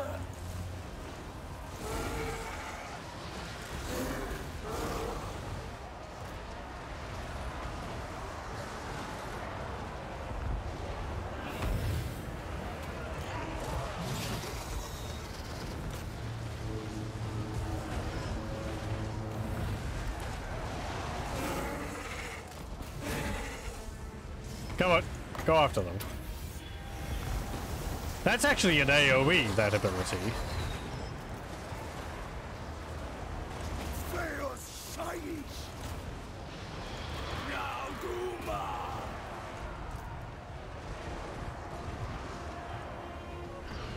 Okay, could you like...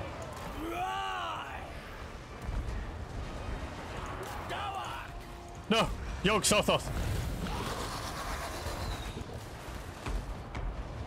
Don't die.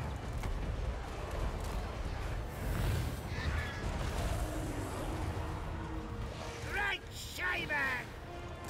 Move shifting! Ah!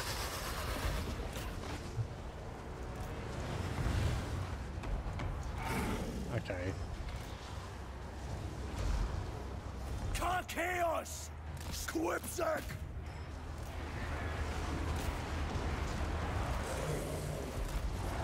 Hounds, run away. You can't really deal with Luther. So let Kroll go deal with him. The spells of death! Ogres!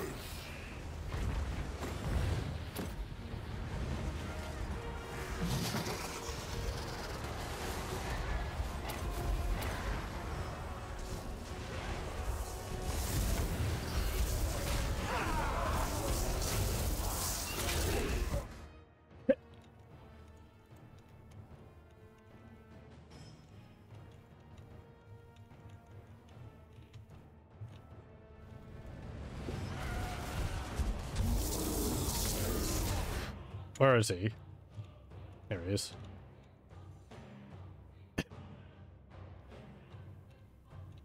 Blog.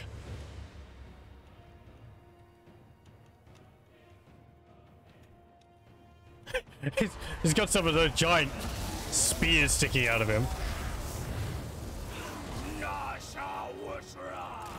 Okay, oh, there we go.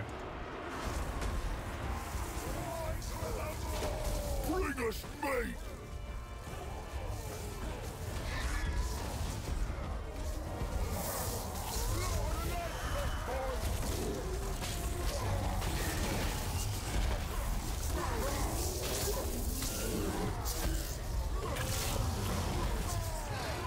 And there we go. Blah.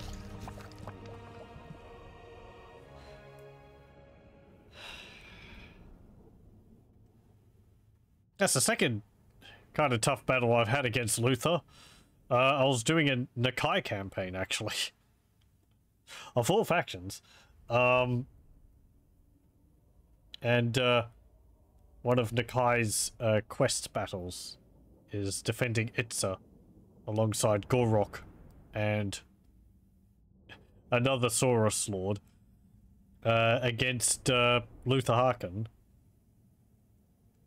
and some Skaven, which was surprisingly difficult, even though I had Nakai's army like half made out of Croxigor because of all their flying deck droppers with guns and yeah, Luther Harkon on his big ol' Terrorgeist and their mortars and so on. You don't like this guy's name? Well, Luther Harkins?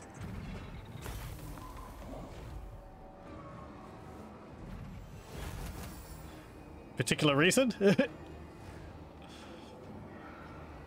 Is it just like basically a slightly modified version of a another actual name or something? Not very imaginative. Because I can see that. Games Workshop's plenty guilty with that. Oh, it sounds like you're talking about you. Lothar, yes, of course. Luther.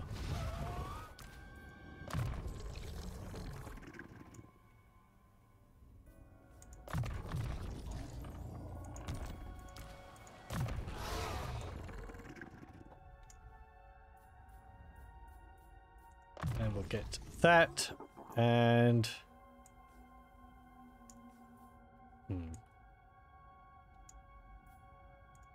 Magical reserves.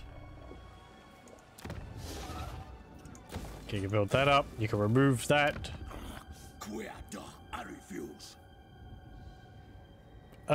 Yeah, get that.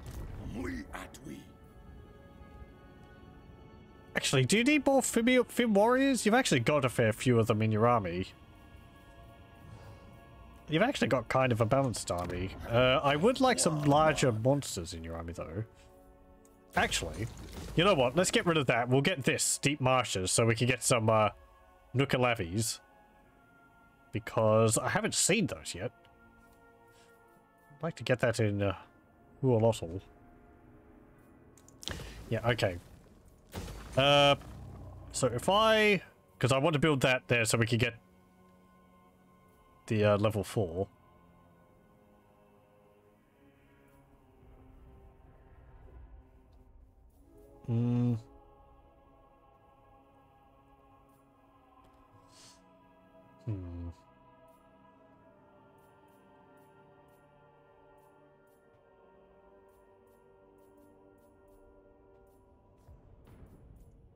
Yeah, okay. I think that's fine to build there.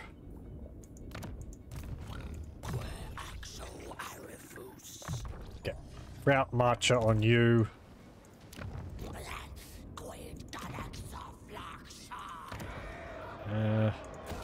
We can build level 4 settlement in the Blood Halls.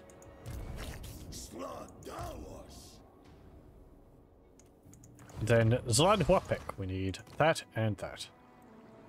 Okay. So I guess this army's gonna come down and try and attack us. I guess maybe if Lurglitch takes Axolotl, then we can go up here.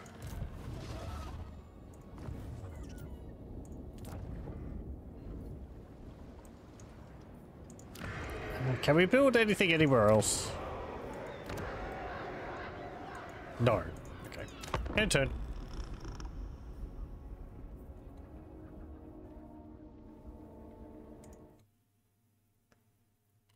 Just see.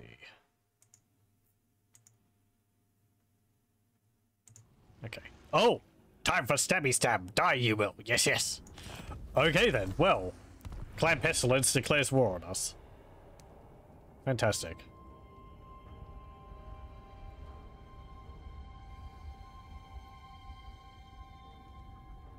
Maybe I should see if I can make an ally with Rakarth. So they're probably not going to like me too much. Might be a bit late for that.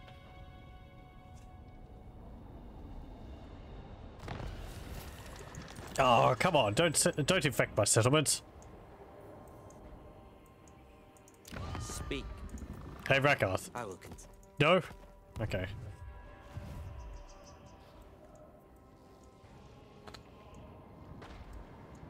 No! Stinky plagues. Bah.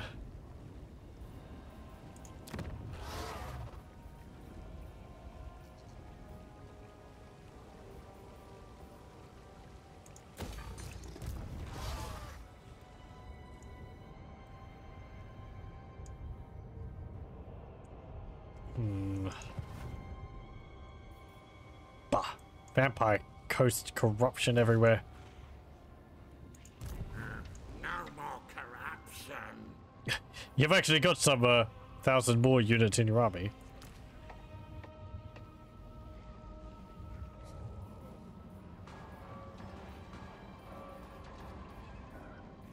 You got a rattling gun and some mad rat ogres, which are unbreakable. They have frenzy. The plague withers. A Bonebreaker plague altar. That's different. A giant altar to the horned rat mounted atop an overly large and impressive Bonebreaker. This is Pontifex Sitch's personal ride into battle, purchased at great cost from Clan Mulder. Lovely. I am blind to this. And you have 2 of your artifacts. Liber Bubonicus, Rod of Corruption. I haven't actually had to fight off against Clan Pestilence before, I don't think. They always end up dying against the Lizardmen early on. With us. Not in this time. Well, you've just force marched your way over to me, so if I'm going to have a moment to attack you, now would be that time. Yeah, you don't have much magic, so it's not use. Sacrificing slaves to buff up, what's it called? Sneaky stabbing.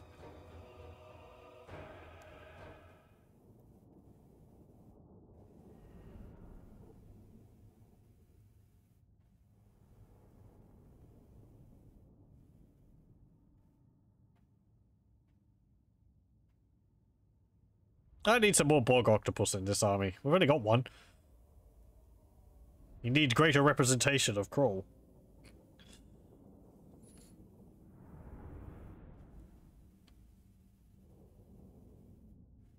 I have to say, it bugs me slightly in that sentence about Bog Octopuses that it uses Bog Octopi and Bog Octopuses in the same sentence. 2 different types of pluralization. I believe Bog Octopuses is the proper one because I don't think octopus is a Latin word. I think it's a Greek word. Greek would pluralize things like octopuses. Octopi, I believe, is Latin. Both are equally acceptable. It's just one's a bit more acceptable than the other one, I think. Who really cares? That's the proper answer to all that.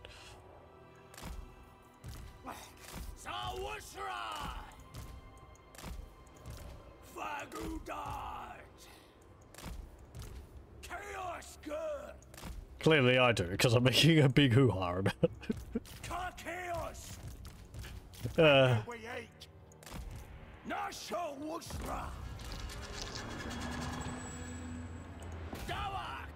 Shoot them! Where's me master? Quibsack! Come on.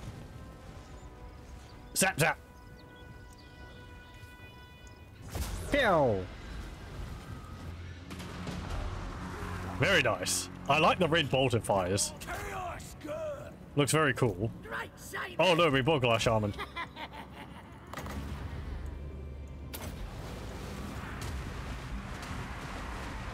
I guess I could have sacrificed slaves to make that a bit more effective, but eh.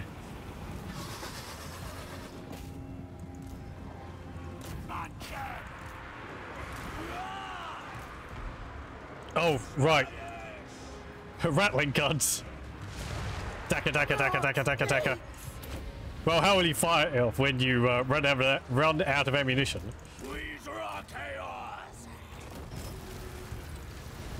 So yeah, a lot of these are basically just slaves. They shouldn't be too much of a problem. Ow! Ow! Bullets hurt! And their leadership is terrible. Let's actually have a look at Archplague Lord Nurglich, if we can. It's a bit smelly there. Where is he?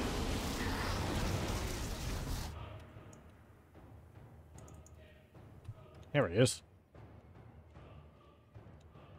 I think that's him. Hang on.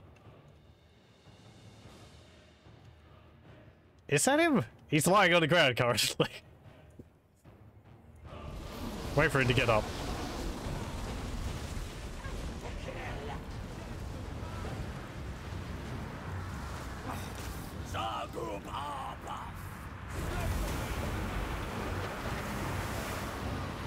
Right, Simon! Get him! Oh, damn it, no! The assassin's going for my, shrine. Shifting!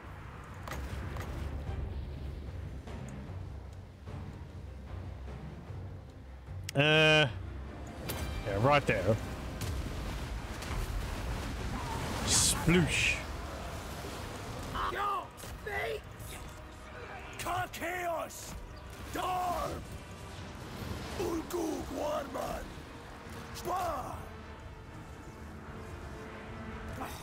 Uguguman! Rai! Stawak us! Quill! Go after the rotten rodents. Oscar! There he is. Let's remove the blood effect so we can see him a bit better. Where's the toggle for that? Hang on. There we go. Blood effects. So yeah, it's very nice model work on the Skaven Lords. Nurglitch. This Nurglitch. I forget which number of Nurglitch this is. Like the 7th or something like that, maybe? Because Nurglitch is an inherited title. So, every time the previous one dies or gets replaced, they just name Nurglitch something or other with the next number. This one is really quite rotund. And he's got this Rod of Corruption, I think it's called? Or is that... No, that might be Lord Skrok's item. It's like this mace with warpstone on it. And he's got another item, I think, but I can't remember what it is. He doesn't have his mount at the moment.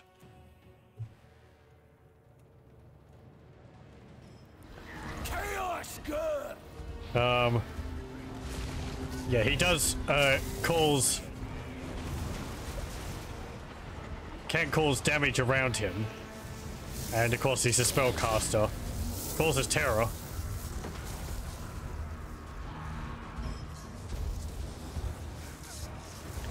But, so does Ursula here, so... Ursula is giving him a bad time.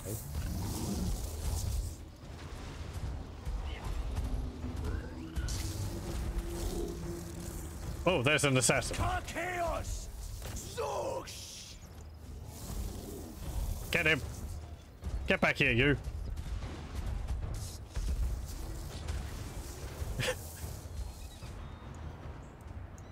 Right. Yeah, I think everyone's shattered. The only ones remaining are, unbreakable.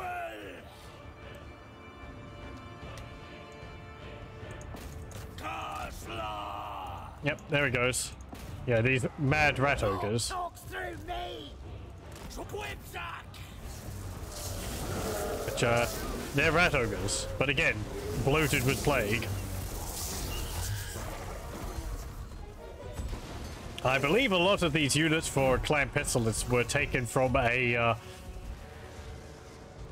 from a Lustria campaign rule set. Which had, yeah, like, an army list for a Clan Pestilence specific army, which is where things like the Festering Chanters and Plague Pontifexes and the Rotten Rodents and Pussbags and all that come from. They're just slight variations on base Skaven troops. I am just checking my rulebook because I don't think they were in the 6th edition Skaven rulebook. I remember some units like that were in there.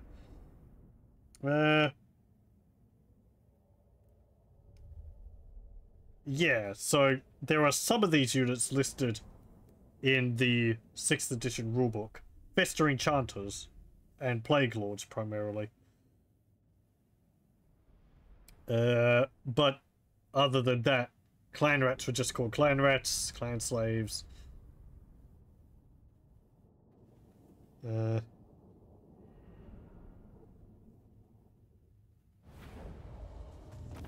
Yeah, that's about it.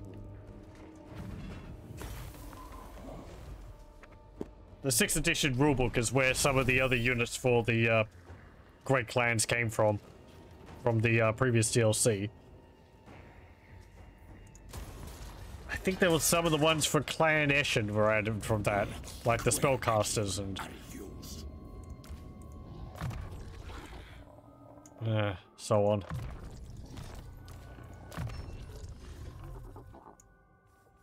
They're more just like little thematically different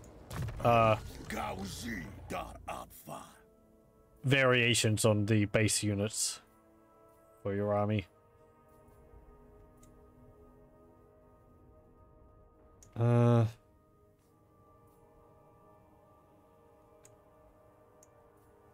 Let's see, what do I want here?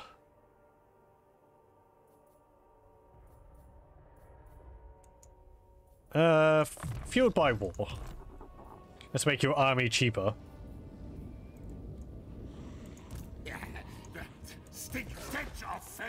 Okay, so you're probably all coming to attack me. Let's march up to here. At least I don't think you'll be able to lay siege to me this turn, so we should be able to finish building the walls here. Zahutek.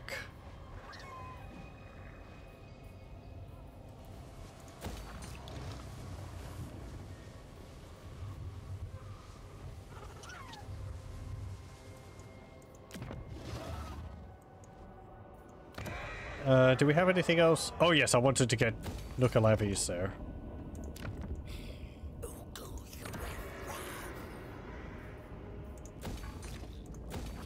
Okay, upgrade that. Upgrade that. Upgrade that.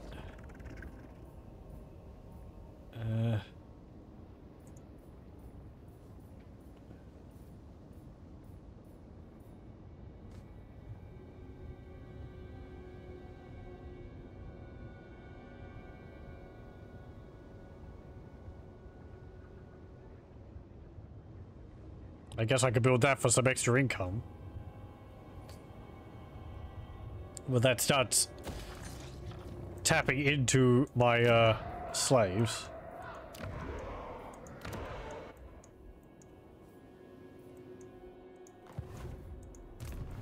Okay, we are making a nice amount of money per turn though.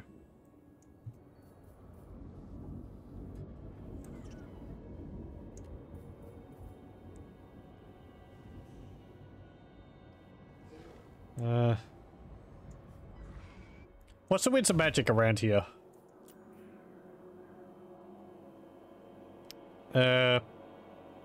Strong. Strong there. Weak. Pretty much weak everywhere. Lovely. Okay.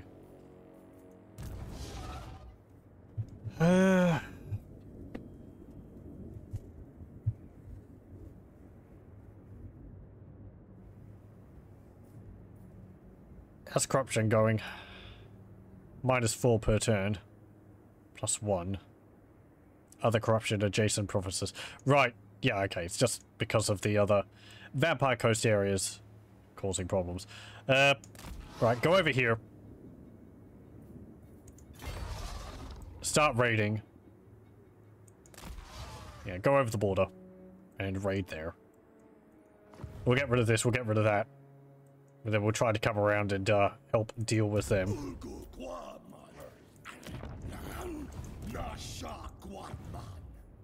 Okay, and I might spend some money next turn building up so my other forces.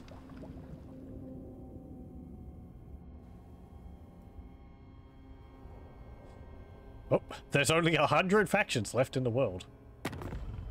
I say only, 100's still an awful lot. There we go. Rakarth has declared war. That actually was a bit faster than I was expecting. He's like, oh no! The octopus has started killing the stinky rats. We cannot let this stand. Unleash the everything. Even the Kraken? No. Someone else is dealing with that across the other side of the world. Oh, plague!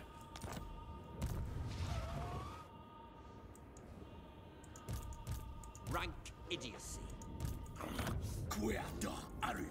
Well, you don't actually have level 3 settlement. Do you have walls? Battles fought here will be unwalled settlement battles. Okay, so that should help. Absurd. We could get some death quest. Replace some shills with death quest. At least that way they won't break. And their stats are better.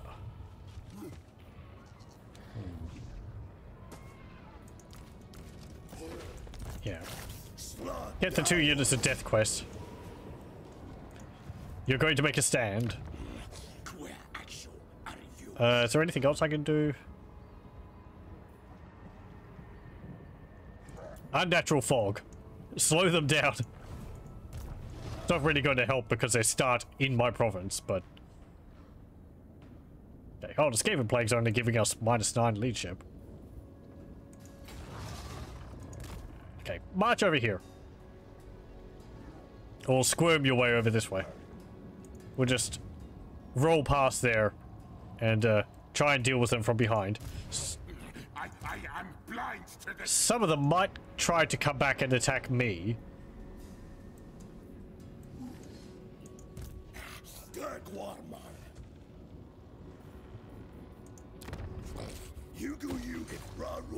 Upgrade that. Get some Fim warriors.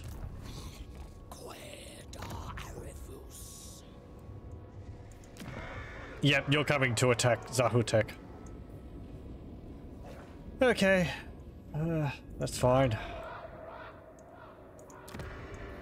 There's probably got to be another army coming up this way too.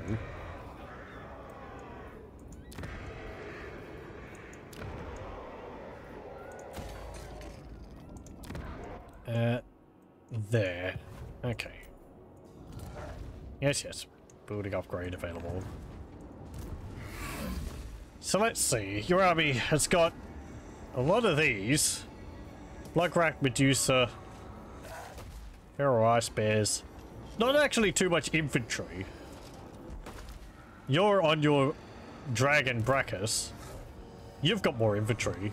More archers.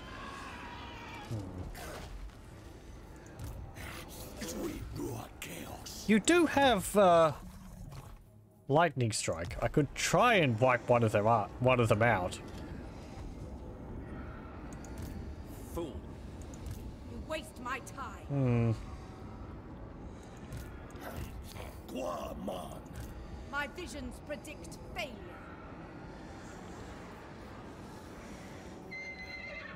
Hunters are anti-large and melee. Never.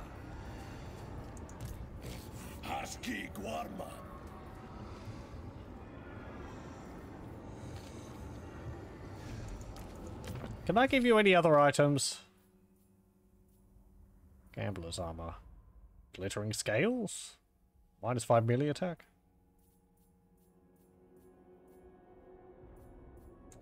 Yeah. Use these. Do I get a better weapon? Nope. I get more Marauder's loot bag. Okay. Talisman. Not too useful.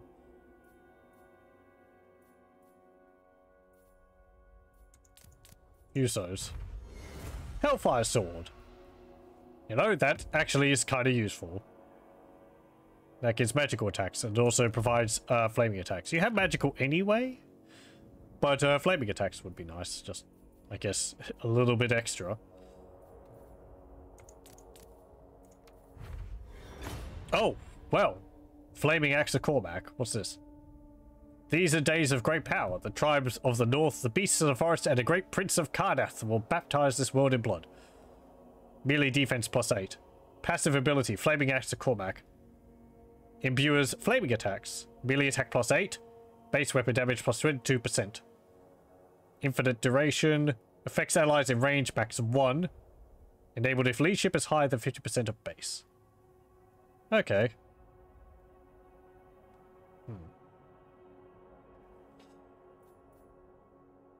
Yeah, well, I mean, sure. Replace that with the Hellfire Sword.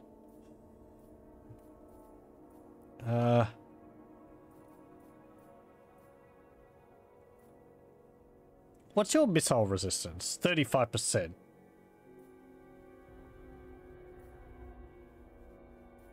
%8 ward save. Yeah, I think I'm going to keep you with the ward save.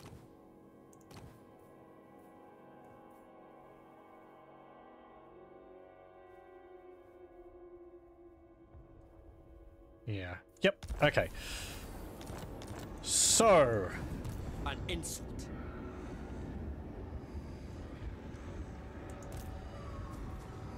You're a lore of beasts. You're anti-large.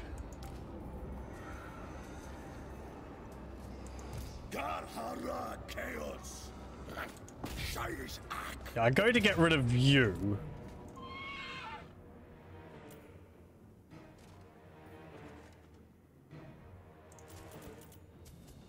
Instead of Rakarth.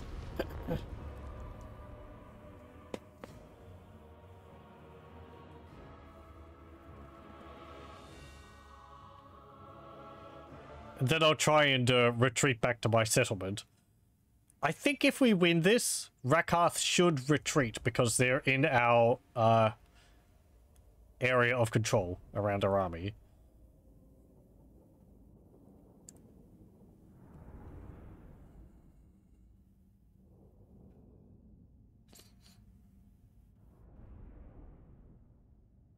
So I'm hoping here that because they've got a lot of infantry, we'll just be able to smash through them. Or, you know, overpower them in melee. Whereas the other army has more cavalry in the Doomfire Warlocks. So if we're in our settlement, if we get a settlement battle, they'll be more disadvantaged trying to get around our streets.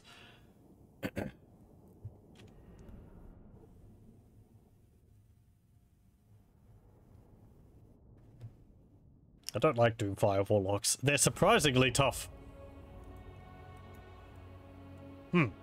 Why are things pink? Slaanesh, damn it.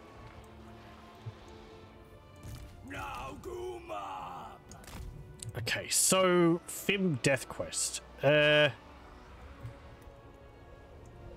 of want you to go around the flank.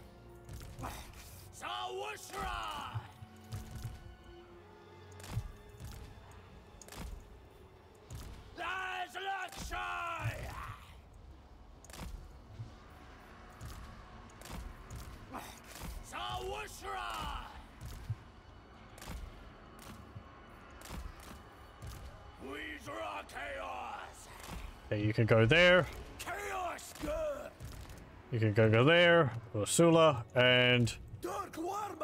Right. So you there, you, and you. Okay. Charge up there. Move up here.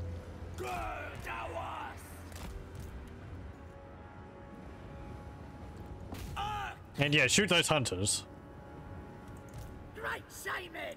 Shifting! That wasn't the hunters, but never mind.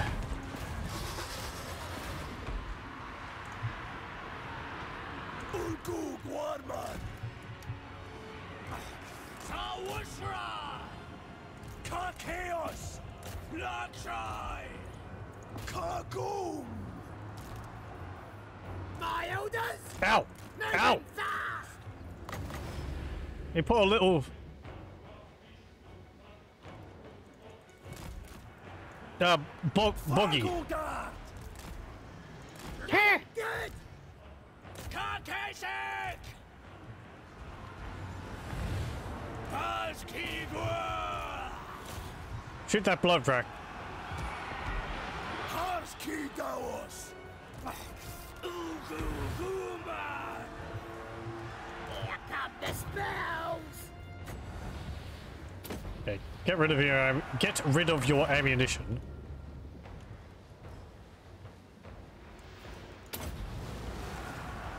Shifting!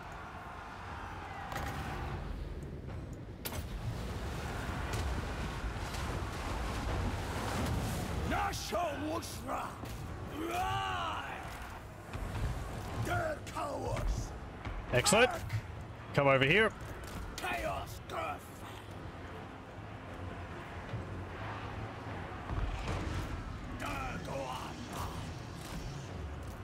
Moving fast! Try it! Go after the Supreme Sorceress. Gura! Chaos! Sar Wushra! Pesky Dawas! Okay. I think their range are pretty much dealt with, so you can actually move over here.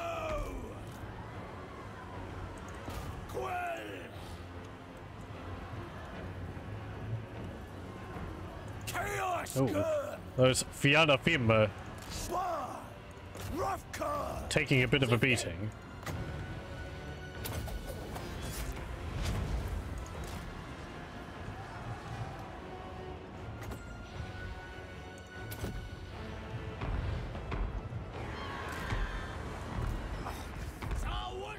I believe even reducing the ammunition of enemy forces can mess with their like how likely they are to win a battle. I think how much ammunition you have left comes into play with that. So like you can have an army which is holding on, but then as soon as they run out of ammunition they can shatter. Because they've... yeah.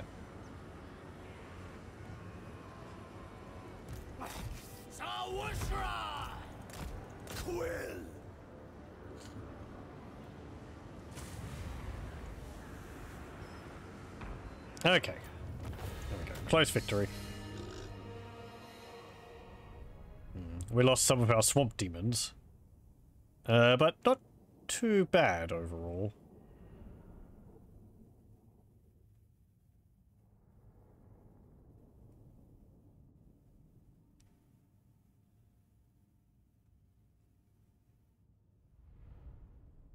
Ooh, also, I've been playing a bit of Reichland, and I have to say, it's a lot of fun playing as Reichland with the mod which adds Morgan Bernhardt of the Grudgebringers, because they've changed how he actually plays.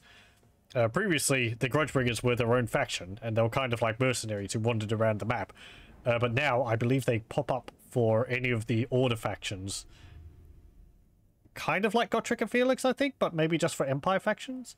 And they're quite interesting, because Morgan Bernhardt is his own legendary lord with the Grudgebringer sword, so we can throw a fireball every now and then. They have their mercenary groups, which are very much like regiments of renown in how they function.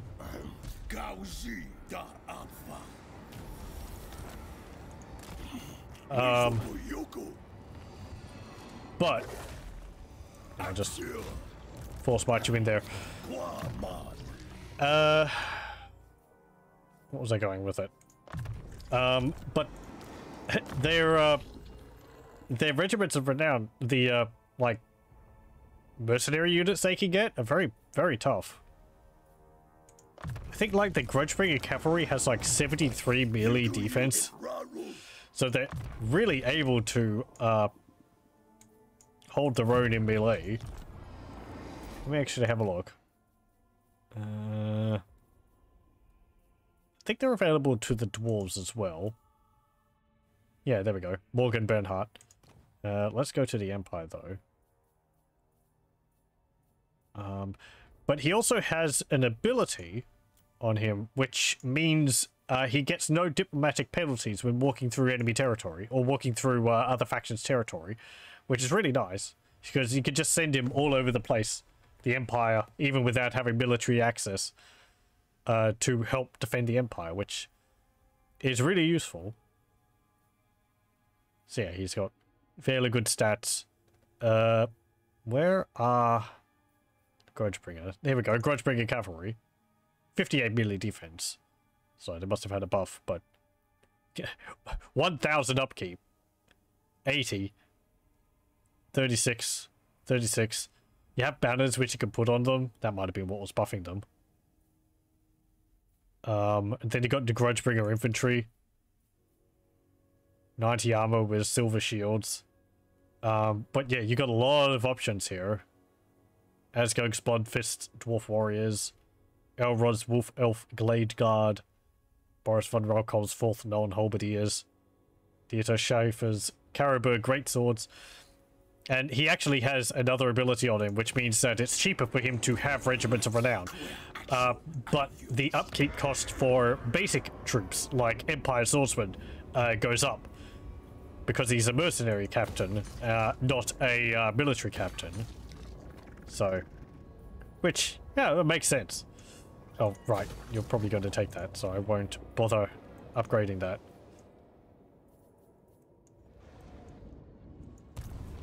But yeah, it's quite fun roaming him around the Empire. Holding off against the various threats, and because these units are tough, you can make do with less. So you can fight off against larger armies with the fewer troops you have. They're not invincible. I fought a battle against Festus with like about 14 to Festus's 20, and yeah, Chaos Warriors, Nurgle in particular, they're not able to really deal with, because Chaos Warriors are just so tough. But Beastmen and things like that, no, quite capable of dealing with them.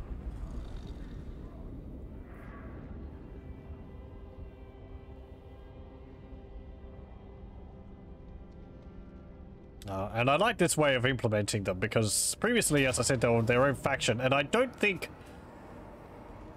I didn't really play as them when they were their own faction.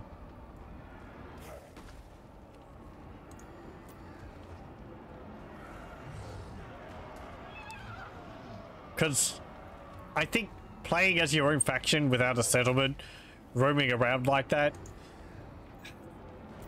you tend to end up with AI factions trailing behind you the whole way, with their armies just chasing you all over the map. And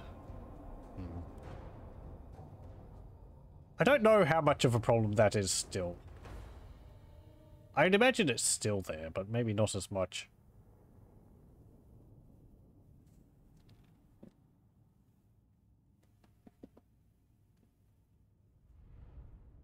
Okay, so we've got, yeah, our army slightly beat up, the garrison forces, and we'll be able to build some towers as well. We've actually got a rather defensive map, it looks like. Okay, reinforcements coming over there, but the reinforcements are not that many, so Rakarth is the main threat with all this.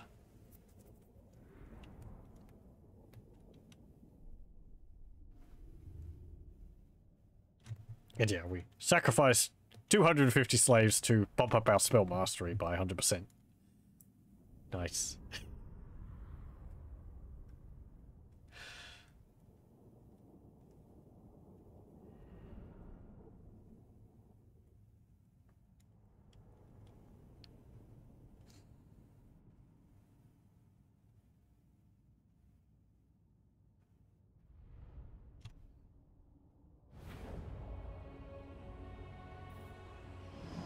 Okay. Let's see. You're splitting up your forces between different areas. Okay. So how's this map going to go? We're going to have to... Hold on.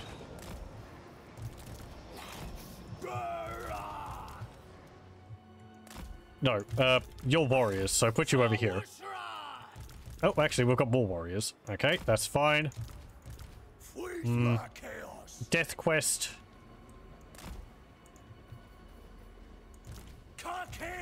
Shells.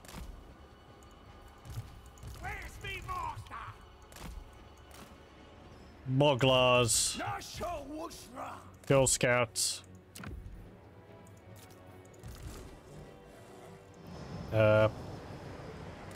Moorhounds and some of the Furies.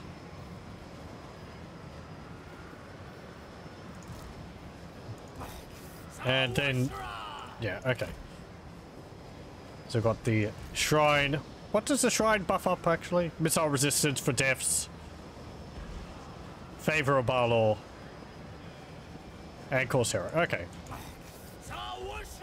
So we've got the Fimir. Same as that one. We've got our Lord. And we've got our Boglar Shaman. Okay. Now. Let's see. We're gonna have to see where the towers are located. There's one there. Okay, Rakath is over there. He'll probably fly ahead of his army, so if we have our scouts nearby, they'll be able to fill him full of spears. I do like these settlement battle maps. I kind of wish the previous update didn't make them only when you have garrison buildings. Because I find I rarely play on them now. But there are quite a few problems with them. Namely things like this. I could build a tower here, but this building is surrounded by trees. So the arrows or whatever might just hit the trees. Likewise here. Like, there's trees right there, when it's probably going to be firing out of the settlement. Why would you do that? Why would you put this there? Probably for that reason, but it just feels like, oh, it's only going to be useful when they're in the settlement instead of when they're out of the settlement. It's just, I don't know. Odd design choices. I think some of the Empire maps have bigger problems than that.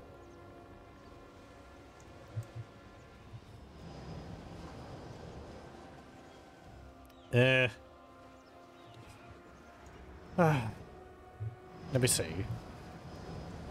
Can I actually see on the tactical map where all the towers are?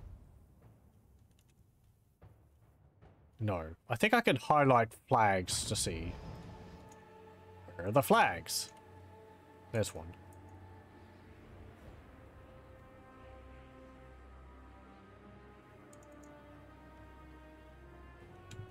How do I get the... Okay, so there's a tower. Barricade. Tower. Barricade.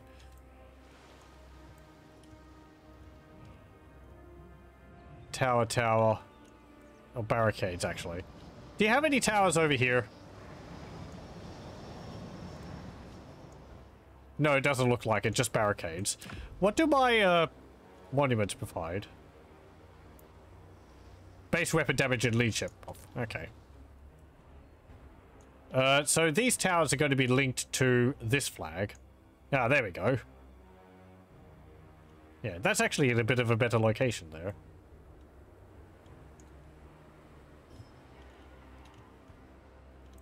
And there's another one there. Okay, but there's not that many troops coming from that direction. I'm making a huge deal about this. It's just because I want to build the tower somewhere where they're going to have as much benefit throughout the game, throughout the battle as possible. Yeah, rank 3 is where we get explosive. Okay. Otherwise, they're just armor piercing.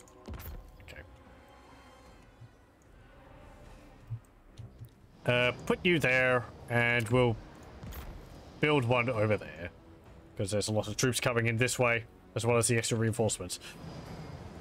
Okay, now. We need to organize things Chaos good. in terms of defenders. So. Chaos good. Shell Scouts, I'll put you under 3. Chaos. You could be there. Dark Warman.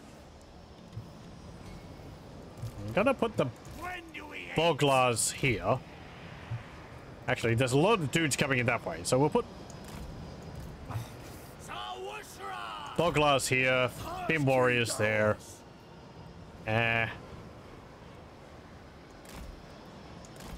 Some more warriors. We'll put some of the swamp demons here to poison people. Put some more over here. Furies, I guess you can go there. Actually, no, we'll put Fim Warriors over here.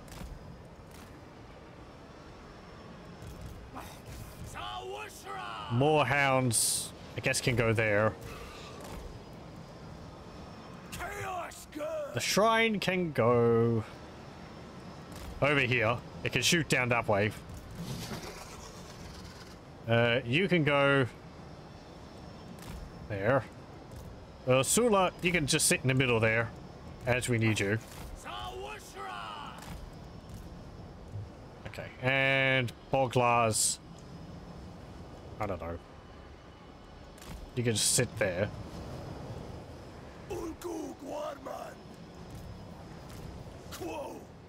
Okay.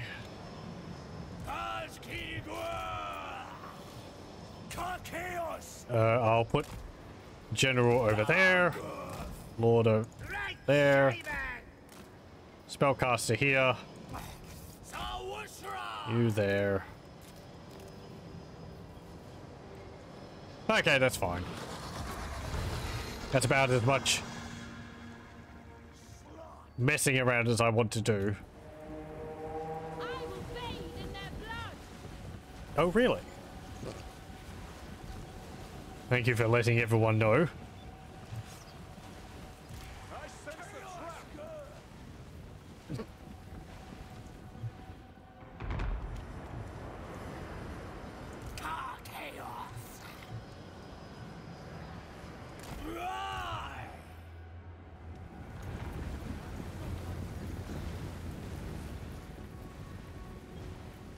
Okay. Yeah, you could start shooting the, Oh! Okay, it's not Rakarth. Meow!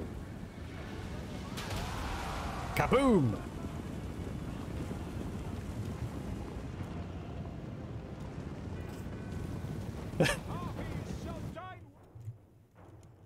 A stupid polar bear's attacking with them.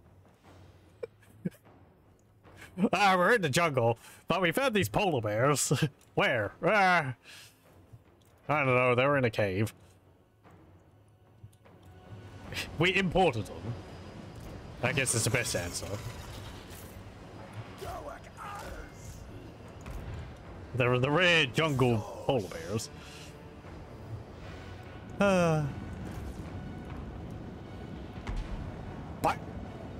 45 kills. Very nice.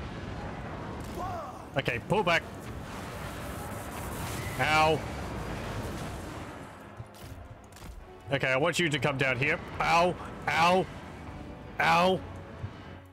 That there is why I don't like the Doomfire Warlocks. Each of them has their own use of Lesser Doombolt. So it's just like bam, bam, bam, bam, depending on how many units there are.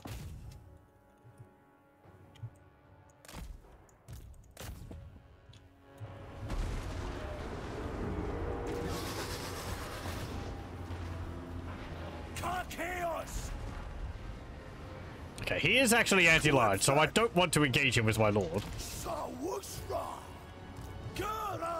Sure, sure.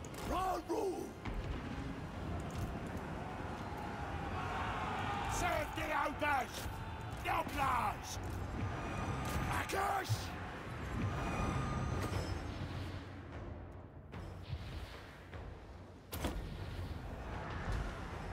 Dargur! Yep. Fill him full of spears. Go get those dread spears.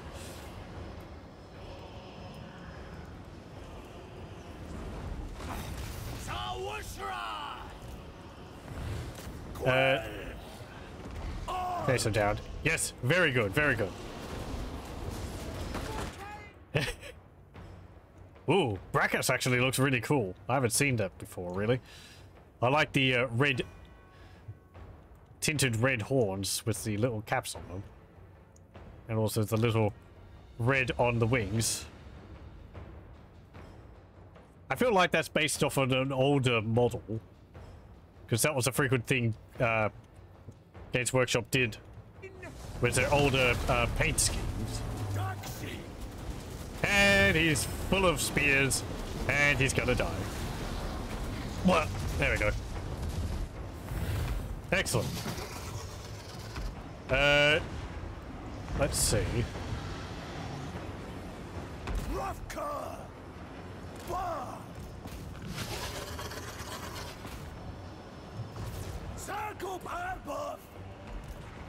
Quill! Sar Wushra! Dark Warman!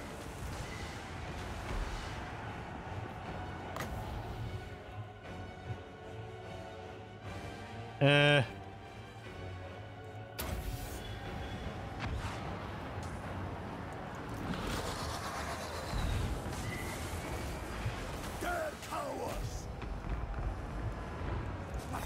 Sar Wushra! Cow. Yeah, get rid of the Shades ammunition. Ulgug Warman!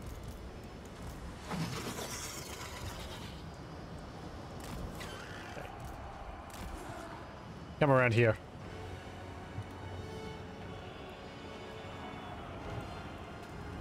Pesky Dawas!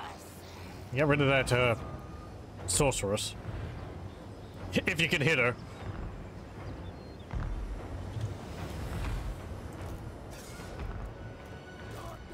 Actually, send the Furies after her. Shaish! Chaos! Chaos!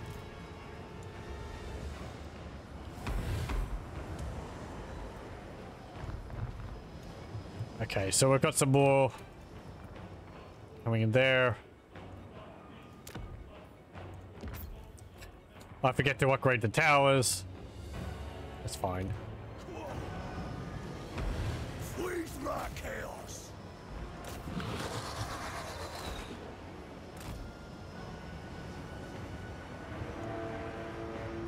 Chaos good! Zawushra!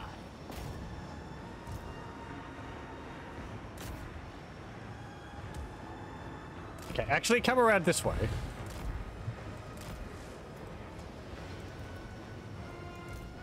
Stop him! My orders!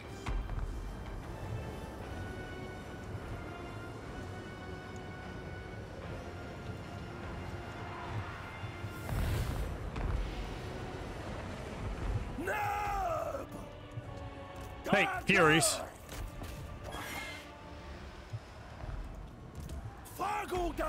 Good. They killed the Bloodwrack Medusa. There's a few more of them to go. Get rid of a bunch of their ammunition. Hey, good, you killed it. Very good. Ow! You see that? It just killed like 6 of them.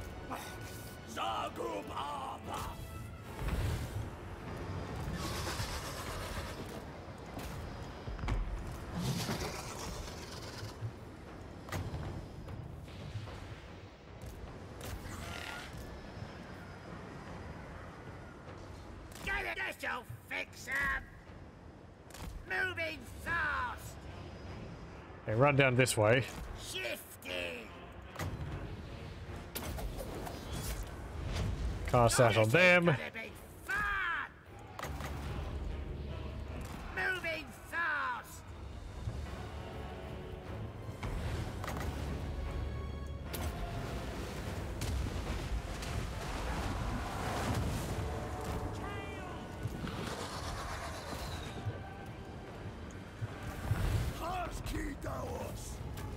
Excellent.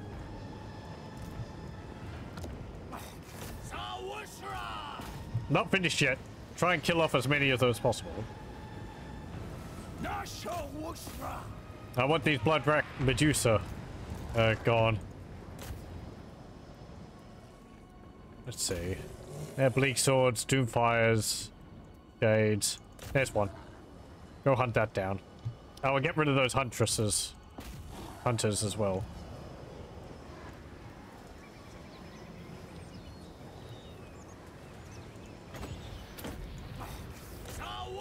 Slow it down.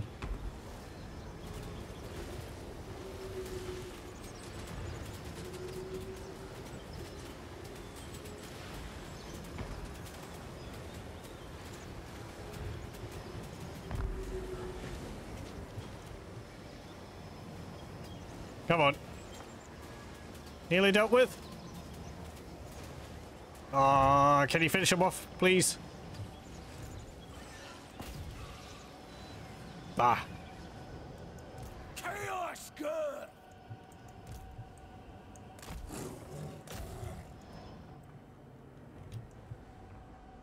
Gura! Action! Okay, well, you should be able to chase that one down. What about you? Yeah, you're getting rid of the hunters. That's fine.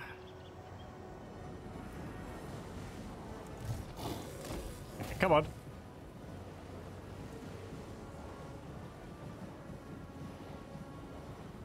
You're having real difficulty hitting her.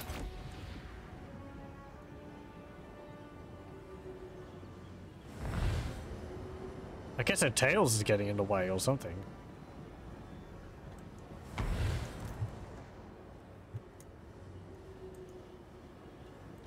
You hit like once.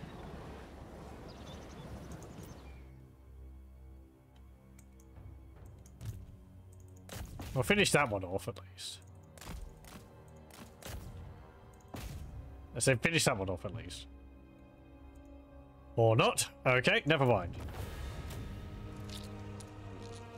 I feel like the tails of the blood wreck Medusa were getting in the way of the hounds trying to bite them. Oh well, that's fine.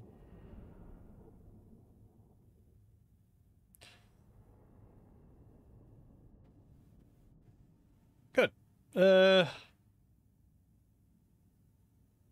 2 units of death quest died.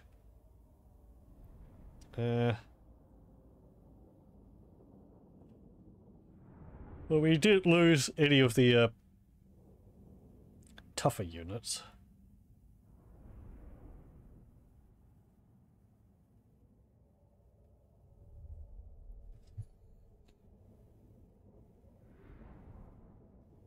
How did my garrison go?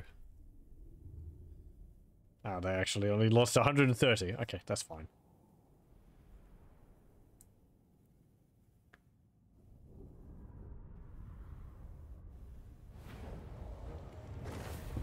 Oh yeah, yeah. They're basically perfectly fine. Enslave the captives. We'll get some replacement from it.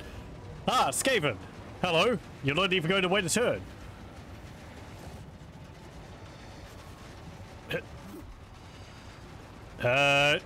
Two and a quarter armies, you say?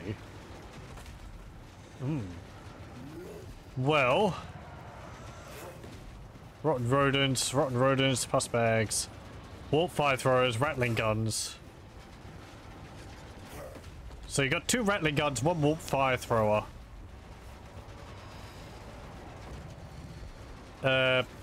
7 mad rat ogres. You've got Arch Pontifex Sitch, who is okay. He's got the damage over time attack. Lord Skrulk's got contaminated and is the spellcaster. Rod of Corruption. Right, yeah, he's got that. That can deal damage 3 times to a unit. Pretty heavy damage. What about you?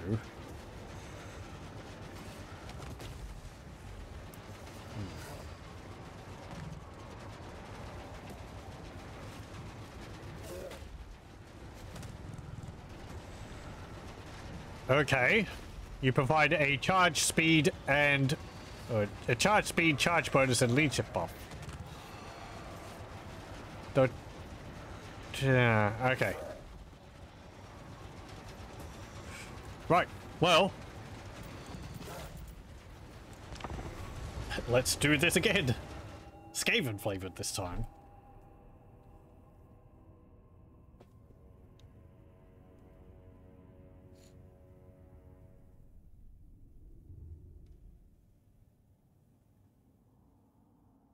I must say, Indech here is doing very well, considering it's not my main army.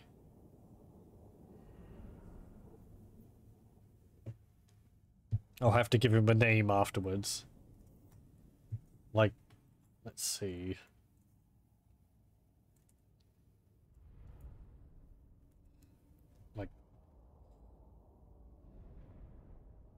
Like Hold Keeper or something?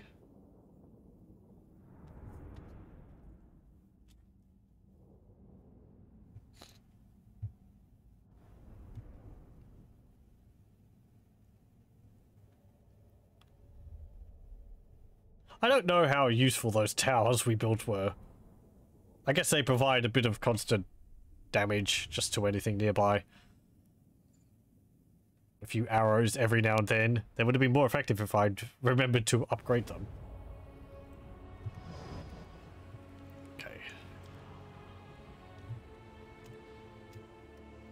Okay. Right. Okay. Now that I know what our forces consist of, I can do this faster.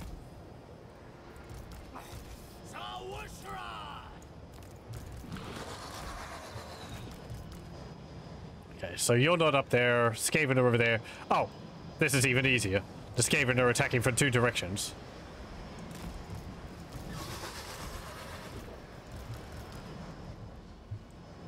We could just defend this central flag, really.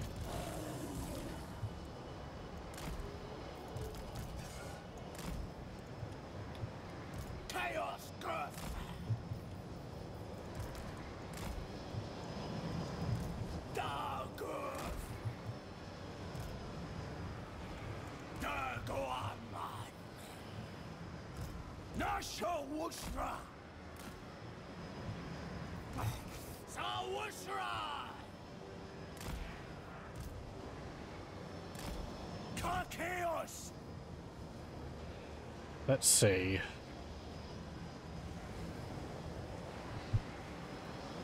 If I build barricades there, they'll be forced to come around through here.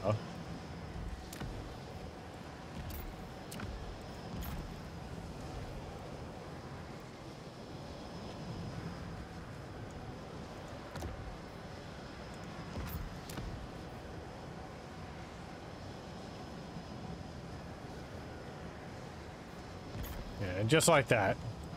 At least that way they won't be able to approach from that direction. So they'll be this way and this way.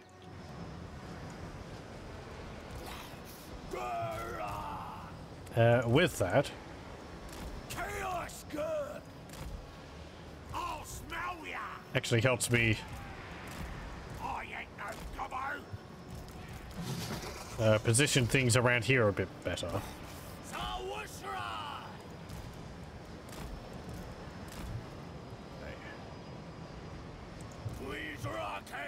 We do have those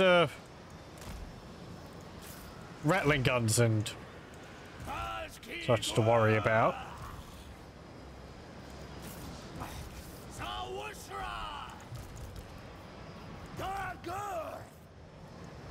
But Chaos! Circle Purple!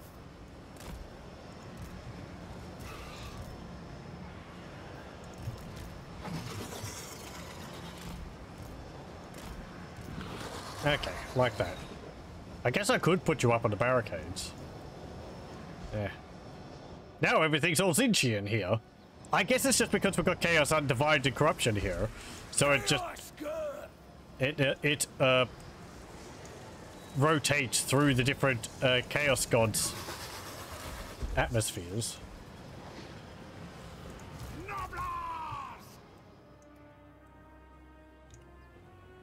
Okay, is there any trees in here I can, like, hide you in? No.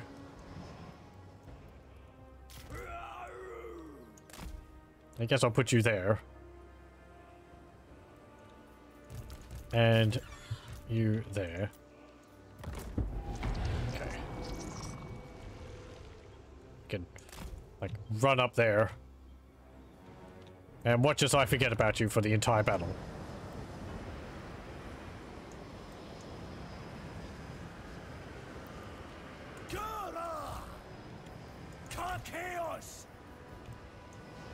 Yeah, I would have liked a moment to recruit some more death quests, but oh well. Okay, Skulk's over there. Let's have a look at these rats. Ah, there's the wolf fight. No, that's a rattling gun. Okay, so yeah, we've got the pus bags here. We have like some robes on. They have swords and maces. And we've got the rotten rodents there as well. These ones with some rusty armor.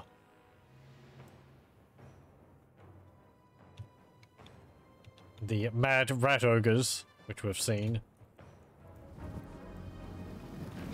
I think those are just plague monks. Yep. There's Lord Skrulk. You can barely see him in that cloud.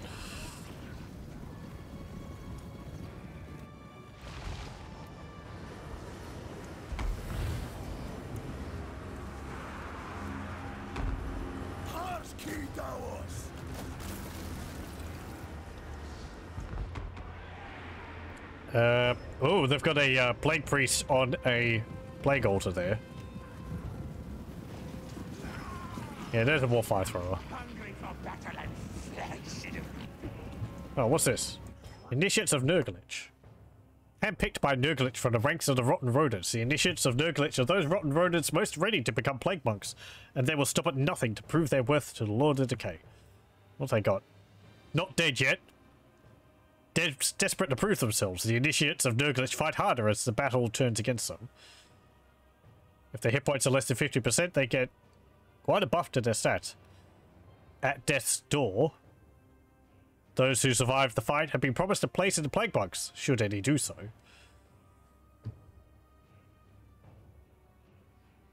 Oh, okay, the damage which they deal goes up. Last gasp. 10% hit points left. Into the horned rat arms, the initiates and Nurglich ride. Shiny and chrome. I don't think really that... They don't look that shiny to me. Well, maybe... I guess mucus would be shiny. Yeah.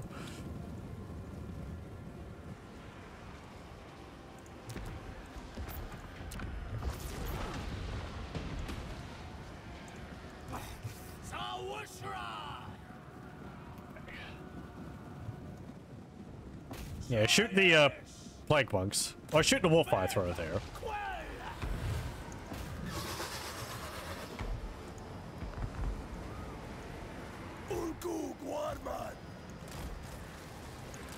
They're flanking us.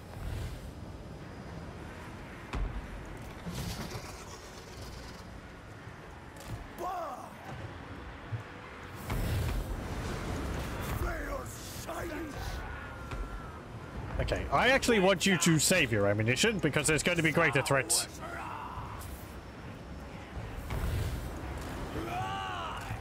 than a few stinky rats for you to throw your spears against. Chaos good. Sawushra.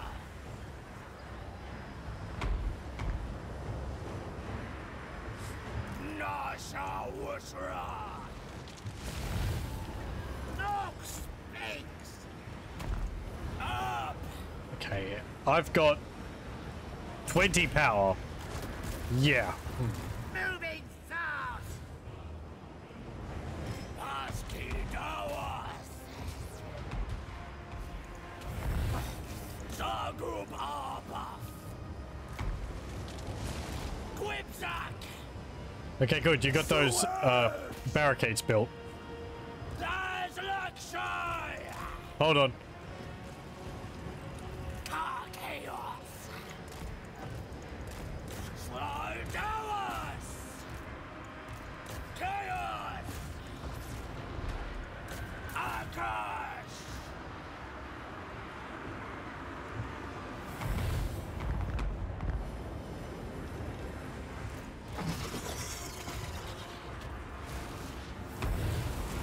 Right. Uguguma.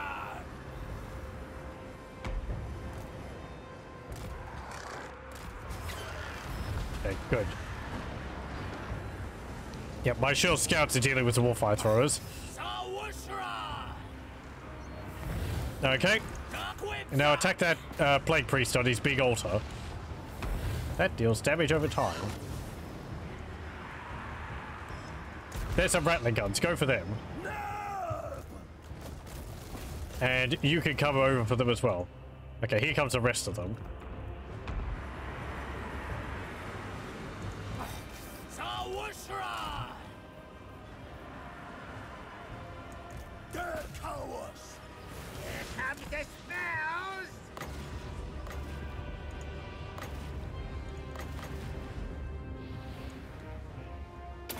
Okay, use a spell on them. There we go. 118 kills with one spell. Nice.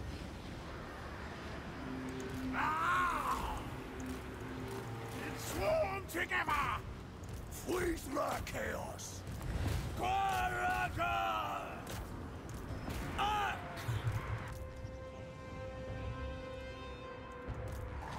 Okay, good. Faguda. Did you kill that? Good, you did. Excellent. Suez. Dawakas. Come over here.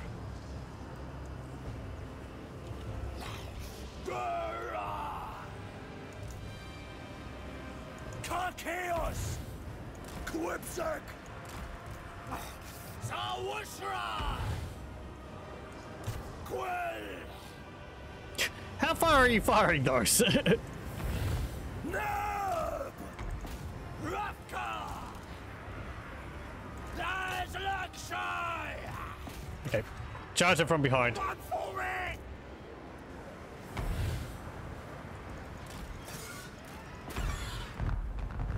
Pesky doors. Oh, you've got Whoa. what's it called on?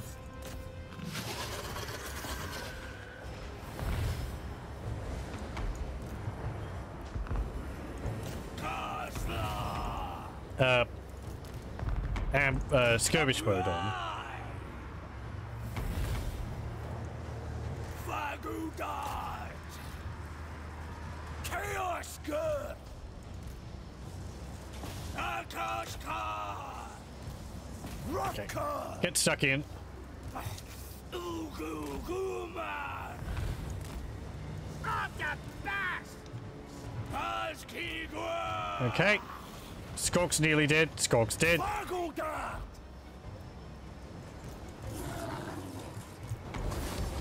More hounds. Shayes. Gordawas. Fayor Shayes. Shatabi. Nope. I want you to run after them. Don't get bogged down by this Warlock Master. Okay. Oh, here we go. Okay. Deal with him.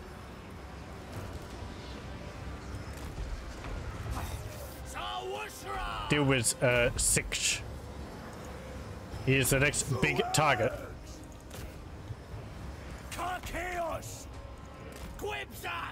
Okay, I want you to come over this way.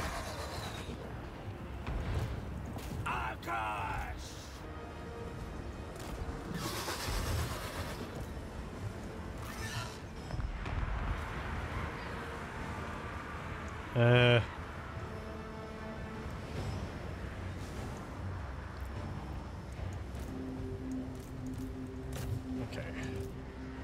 Good, they've all shattered.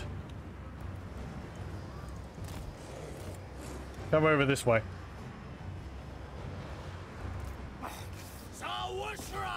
Oh, look at that nice big blob there. Boglar! I hope you got another spell.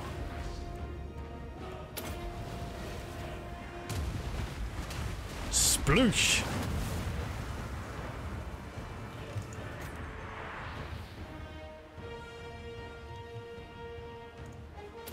Yeah, get rid of the ammunition of the gutter runners there. There we go. They all just break instantly. Very nice.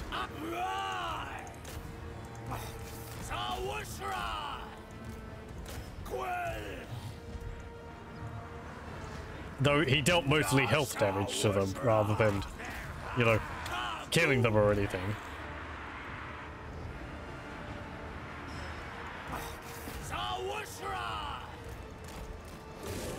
No, more fire throwers. I thought I dealt with you.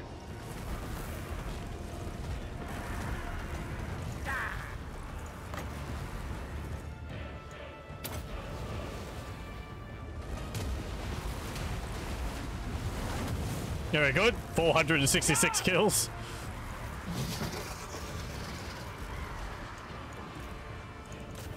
Go after the bus bags. Why are you... Don't flee.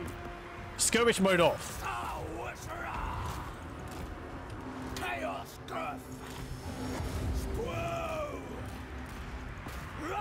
Okay, there is an assassin there. Don't get into combat with that.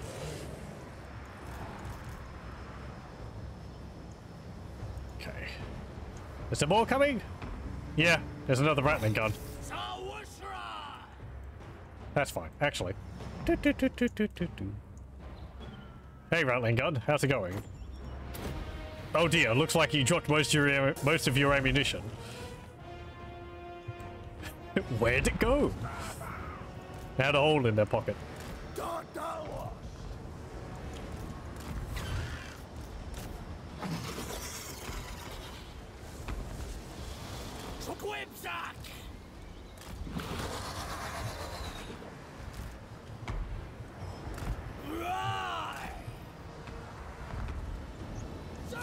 Man, there's a lot of dead Skaven.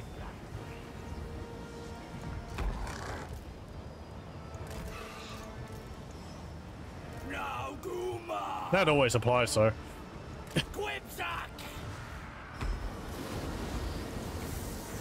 Okay, Ursula. You're probably full, darling, but go up there and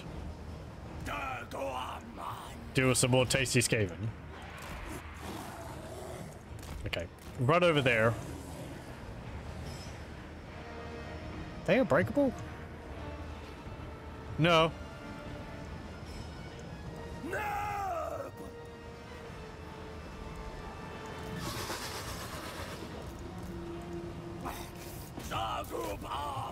And that Warlock Master comes back. Chaos good. Sarwushra. Karkasek. Yeah, slow him down so that he's an easier target to hit.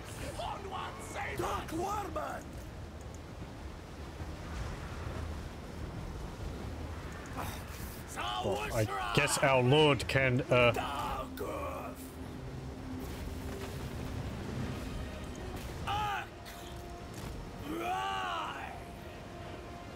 deal with him. Got a plan? Chaos! Okay, you took that. Good.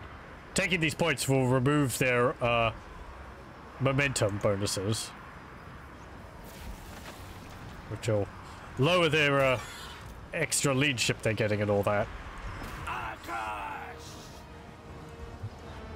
Okay, you can come over here. All bunch up on the one flank.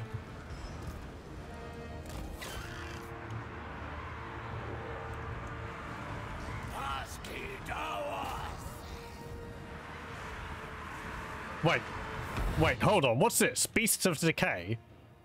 They got Chaos Spawn. Yeah, okay, they look like Nurgle Chaos Spawn, but what's this? The most vile creations of the diseases of Lustria and Clan Pestilence, these foul monstrosities seep bile and decay across all who venture near. Even their very touch is a source of pollution, degrading any who dare. Any who dare. I think there's some more there, but it's too long. Let's see. Unbreakable. Molder monster. Swarm of flies. Decaying presence. Unit ability. Damage per second. 8. 100% armor piercing. Duration 2 seconds. Radius 10 meters. Contact sundered armor. Duration is 2 seconds. Cooldown is 15 seconds. Recharges if engaged in melee. Enemies hit by vortex in melee combat. Causes armor piercing damage. Strong versus multiple opponents. So befouling is the very being of these rat spawns, that merely being in their presence is enough for their vile spew to eat through solid armor to dissolve the flesh below. Okay. So it's like Sunder armor, but with a little bit of extra damage. Oh, and they've got touch of decay too. So they've got a sort of 2 damage over times. Yeah. Ursula, yeah, you're ow. Yeah, shoot them.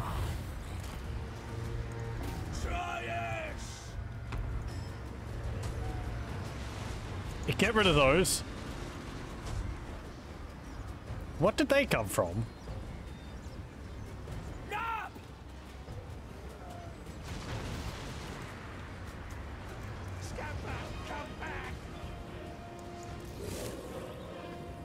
Okay, looks like they're all fleeing. Oh, kill their warlock master.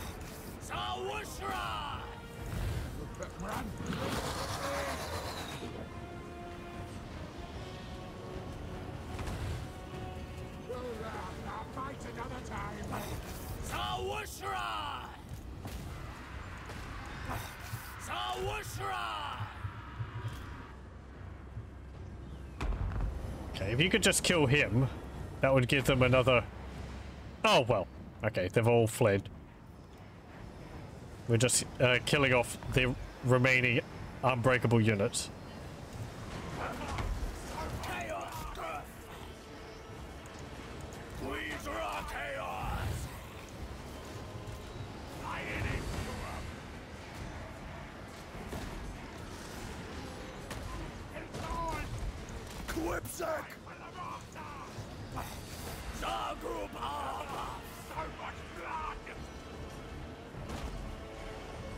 Come on, nearly all dead.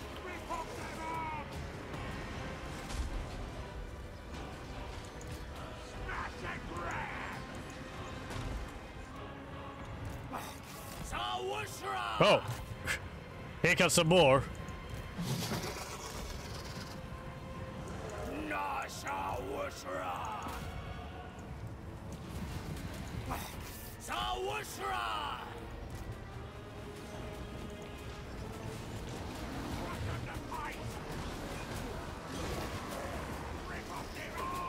But they're not in the middle of our unit, so we can fill them full of spears easily.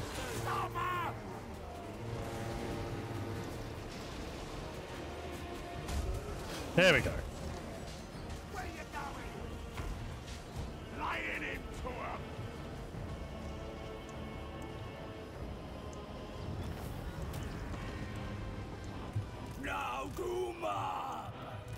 You still didn't manage to kill him.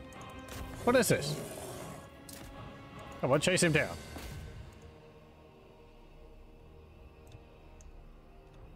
Maybe they just have a hard time hitting anything then. Because warhounds normally wouldn't have too much of a problem hitting them. Oh, they do only have 24 melee attack. So, yeah, they're probably just not landing hits too often. That's pretty low.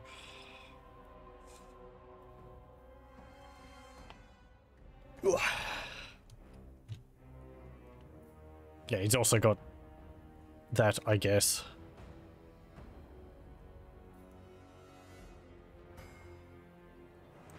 Yeah, okay. Pyrrhic victory. But, hey, we did survive.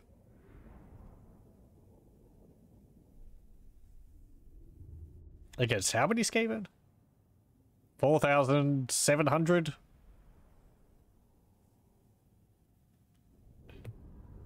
Not counting the, Dark Elves, which we dealt with beforehand.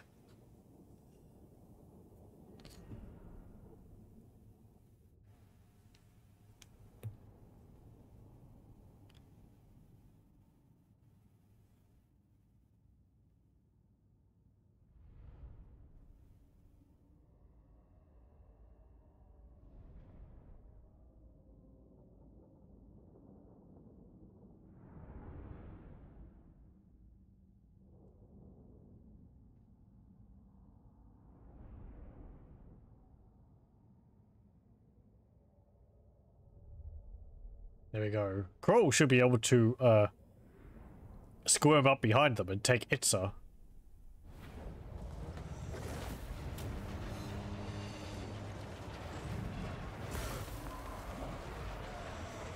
Yeah,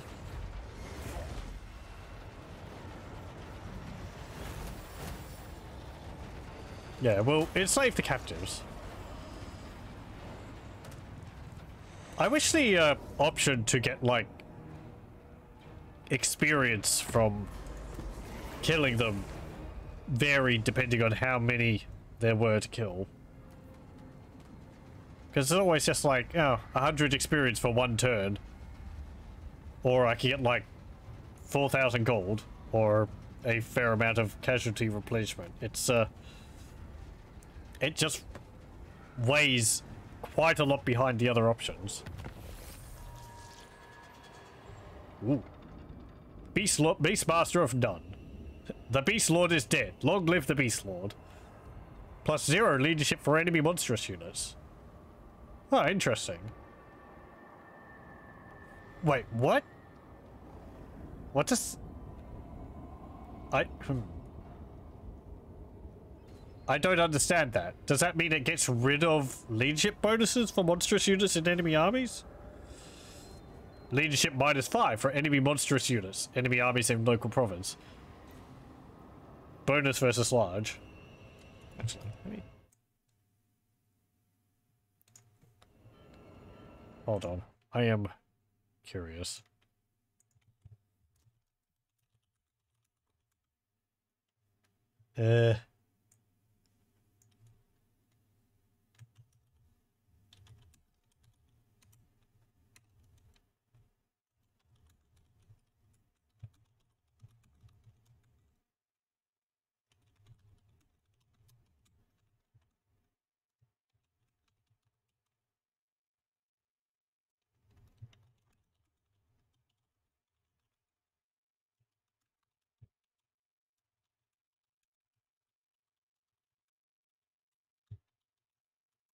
Okay. And bonus versus large. That'll be nice on our Fimir Lord. Drinking Destroyer, Plague Lash, immune to Swamp Attrition. I think we already have that, being Fimir. -5 control, local enemy province. Audacious. And Banner of Swiftness. Ooh, he gets a Bog Beast as a mount. Nice. Okay.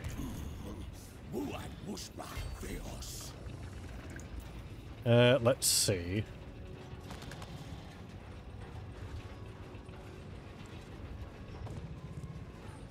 No death quests to get. We get some Nuka Levies. And...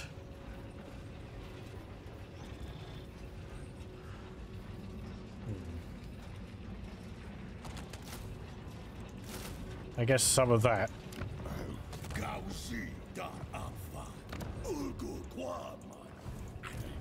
Okay, so you took that.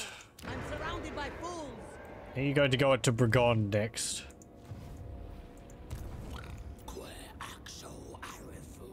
I would like you to build up your army.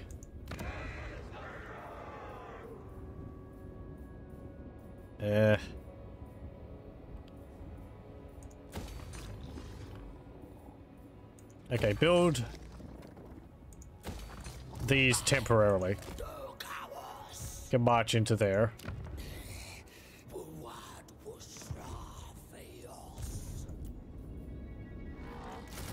And you can get some Boglars. Okay.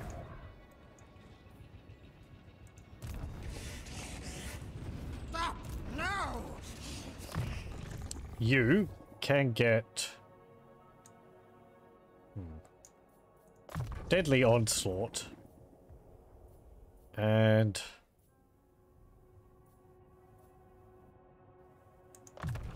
Aura of Chaos. And hard to hit level 2. You can get Dodgy Geezer.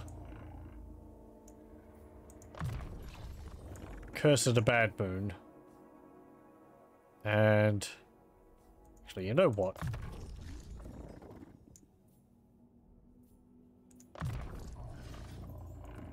Yeah, I want you to get Fog of the Damned, actually. That would have been useful. You can get...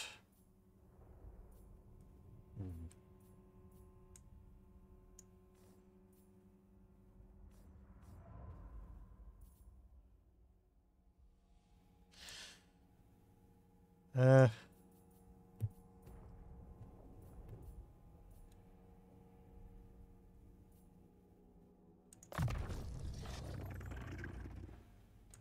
you go. Board to fight. Okay. And Kroll, you can come up behind and take Itza. Yeah, close victory. Auto resolve. Entrap. There we go, we get Itza. Get that. Rebuild that.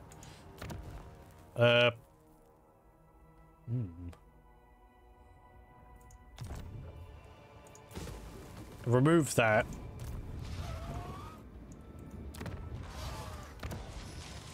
We'll want to get the Sacred Pools too.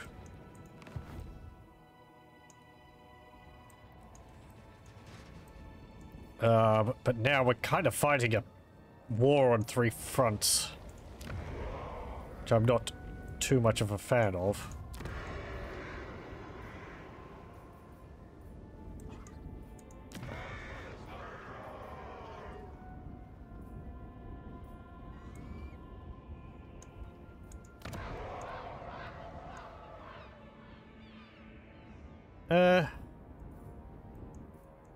I think we'll leave these settlements as they are.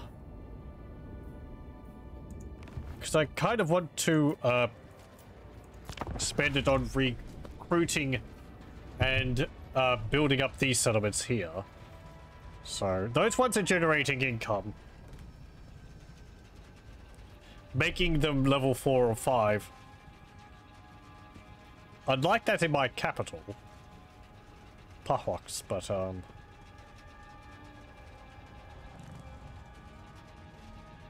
they're also going to be having a harder time escaping from my territory because of the extra mist or fog I created by sacrificing a bunch of slaves.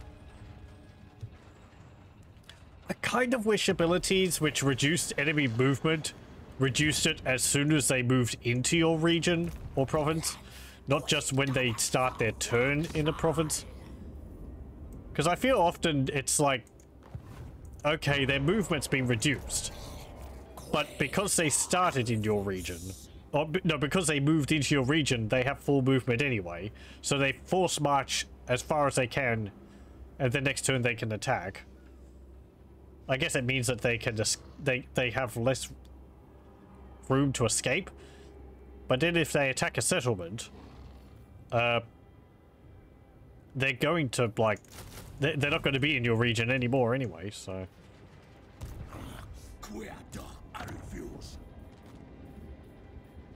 Okay, good, gold. Yeah, get the slave pens. And I could go for Quetzal or Zottel. No, go for the Sacred Pools. I don't want them building up a force from over there.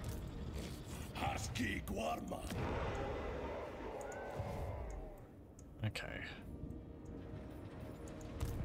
He didn't move at all. He was just sitting over there.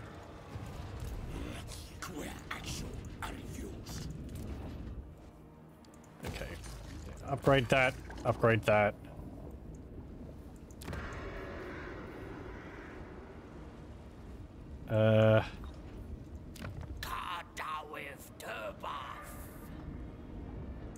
Yep. Okay. Enter. Now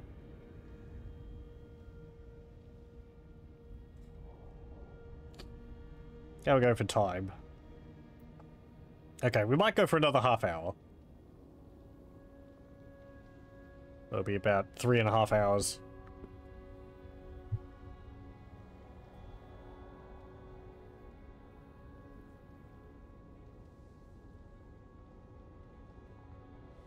I think I will do another session of this afterwards. See if we can end up capturing the entirety of Lostria. Oh, the fall of Rancor Hold. Merg Scatash and her clan of Rancor Hold has fallen.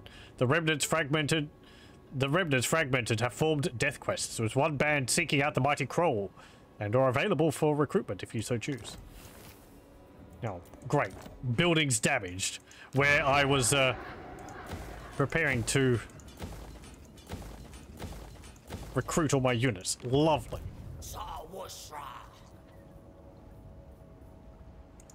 No, I'm just overwhelmed by this. It's amazing. Oh boy. More Dark Elves. Okay, intro.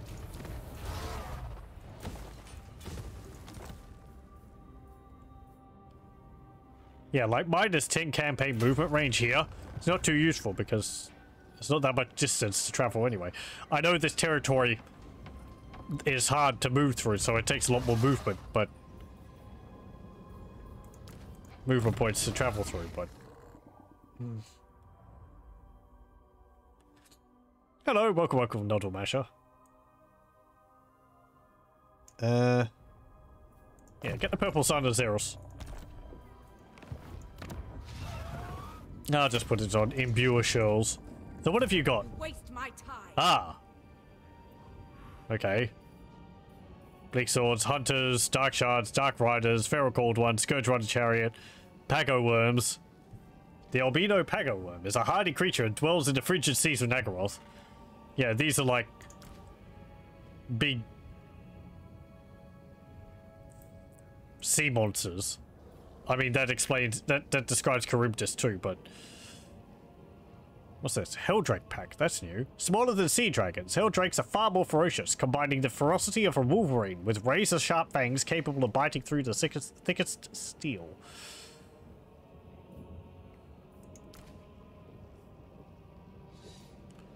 Okay, delightful. Manticores, Harpies, Sabertooths. Unthinkable. Sabertusks. You have a Carnosaur. And a lot of elves. Okay. This will fail. Well, the Pago Worms are a bit of a worry. These are like smaller versions of what Animar is. Animar being a giant sea creature which defends Ulthuan. The Vampire Coast factions main campaign mechanic is about trying to tame Anima by using a enchanted harpoon. I'll put that on you.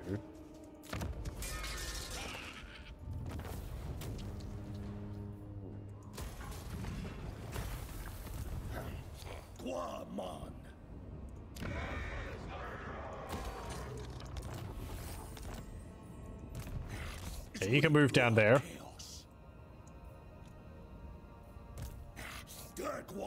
And yeah, we'll get some more death quest.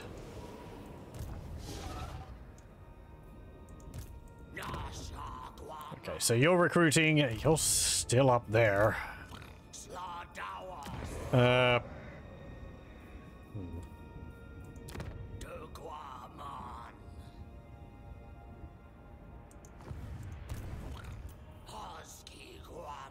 Okay, get some more.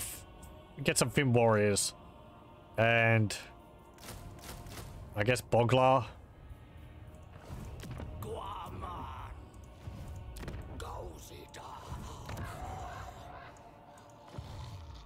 Okay. Upgrade that. You're upgrading a few more things. You might be able to come down here and take some of the settlements. Put a bit of a stop to their recruitment. Yeah, because they're just going to be sending armies through there. Yeah, Vampire Coast actually has a fair few settlements down here.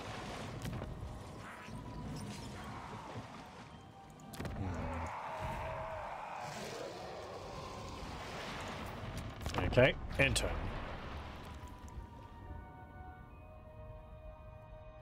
They just partied too hard in that place.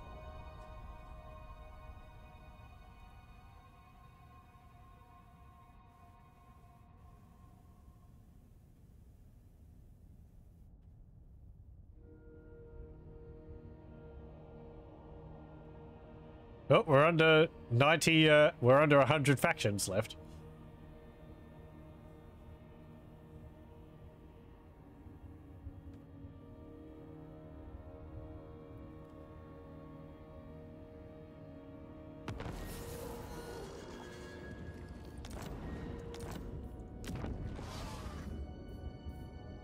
Yeah, I mean, I can build a shrine here perfectly fine. Denied. You have a Charybdis. My visions predict failure. if they're both. Well, if I move you over to here, and then I send you to attack, will they flee? No, they will not.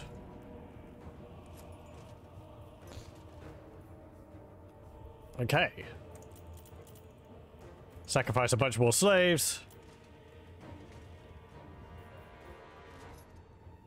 And we'll fight. Oi.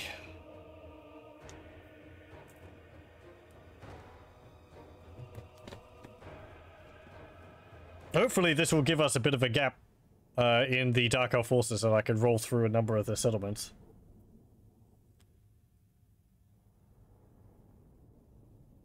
Yeah, ooh, we've got the Nuka-Lavis. Yeah, these horrifying flayed amalgams of man and horse are among the cruelest and most monstrous of the demons summoned by the Fimir. Once they emerge from their refuge beneath the waters, only destruction satisfies their merciless crusade. So I'm not too sure where they're from. What?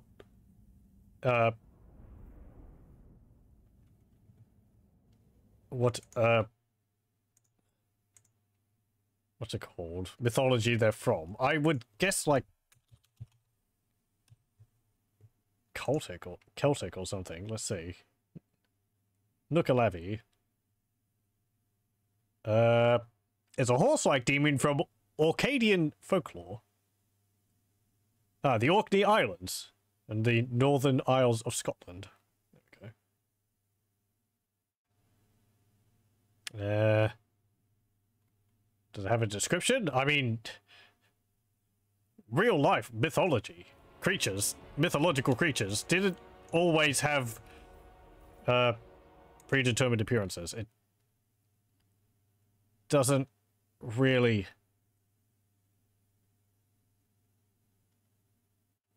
accounts of describing the details of the creatures appearance are inconsistent.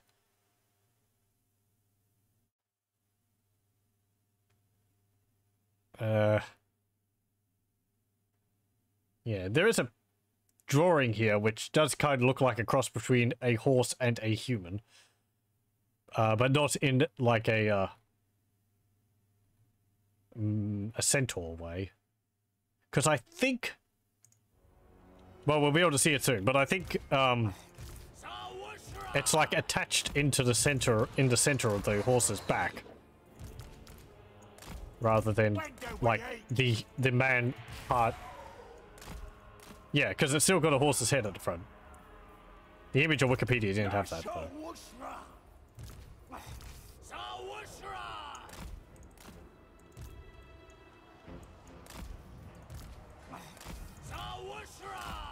Okay, you go there, you go there, you go there, you go there, you go there. Boglars, you can go there. Okay, so do I want to move up to here? We've got... Okay, we're going to arrive like a minute before them. Oh, we can actually position our forces outside of our reinforcement zone. Of course, there's a slope there.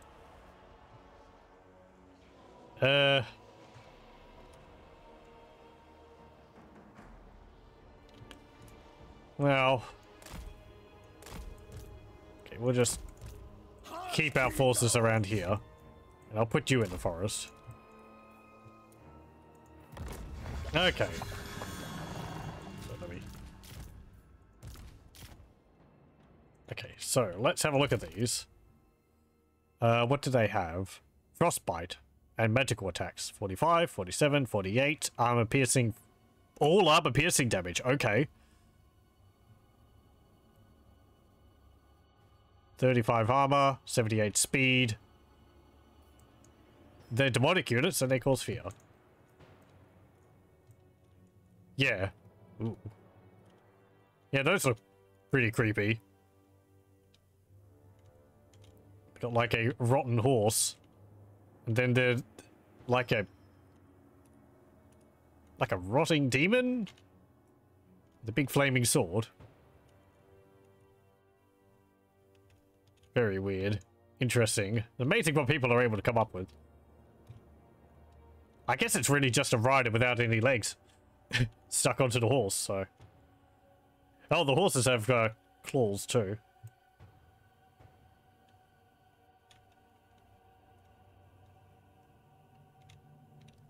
Yeah.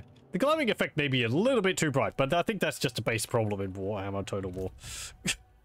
Some of the effects on units are kind of out of control. Yeah. Got a plan? Good.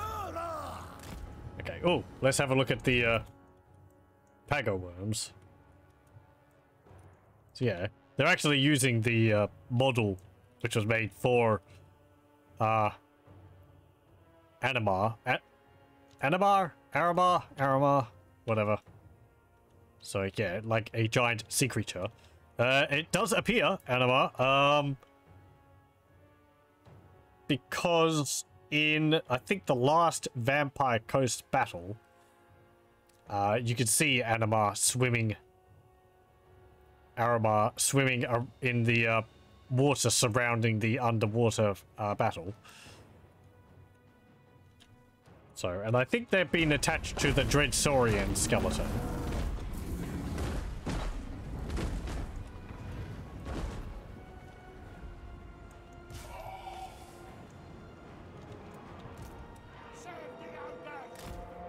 Okay, yeah, let's...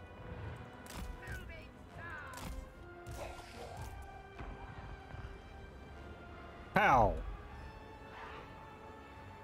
Their bolt throwers are shooting at me. Lovely.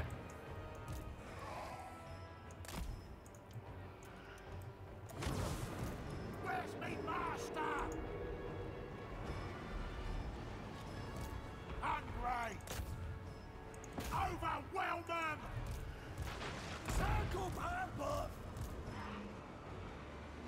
Yeah, shoot them.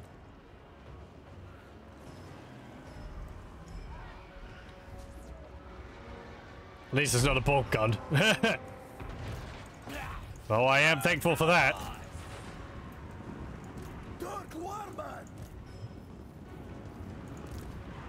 In the main campaign, you can get a chainsword item for your units.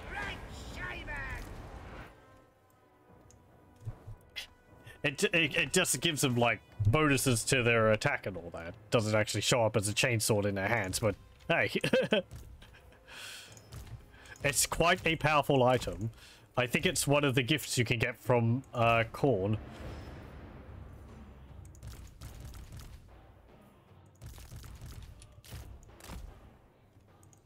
Okay. Yep. Charge up here.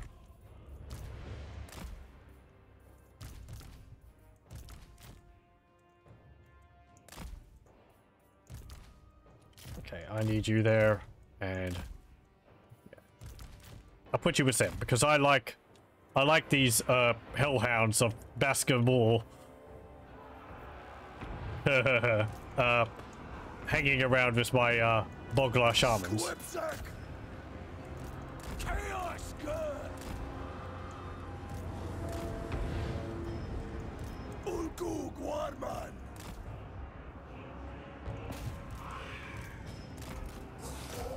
Go chase after them.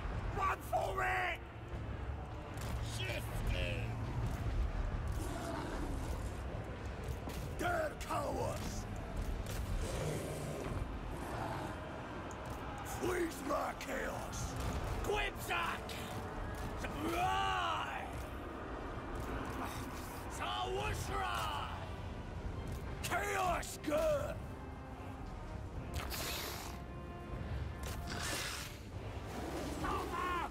What do they look like attacking? Oh, I guess they just look like normal units because they are basically just a dude mounted on a horse. They just, as I said, have no legs.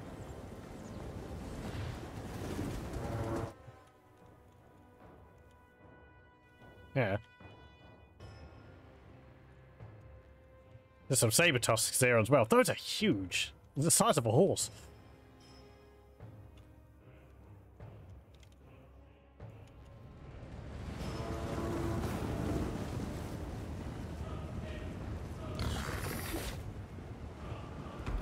You kind of lose perspective of the scale of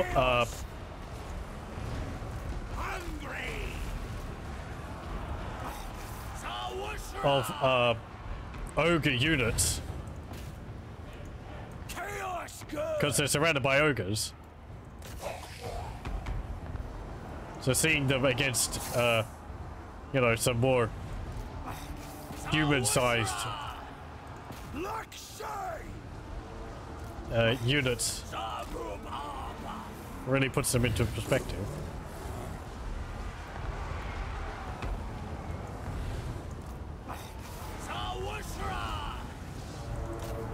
Oh, that's the Hell Drakes also. Let's see. Oh, okay, that's what they look like. Right, yeah, they're like big old dragon snaky things with little wings, but no legs. That's interesting. I don't remember those being added. Huh.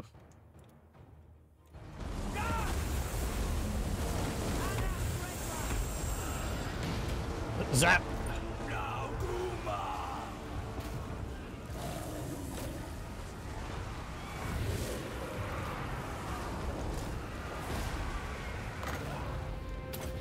Deeper. Moving fast!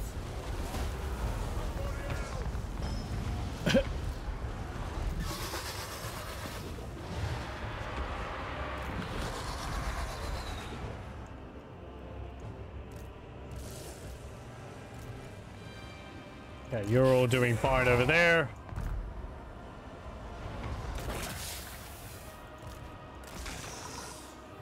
The Fim warriors took a bit of a beating over there.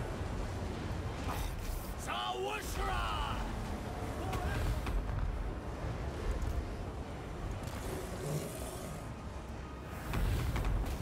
Okay. Oh. Yeah, start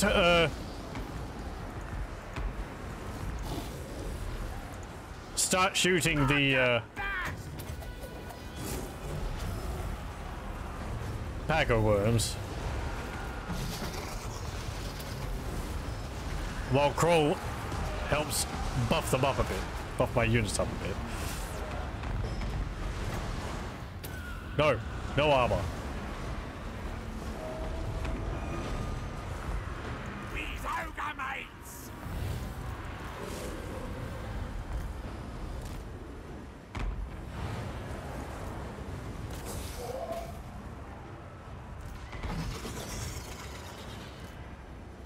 Run for it! What are you? Oh, you're the melee unit. Okay.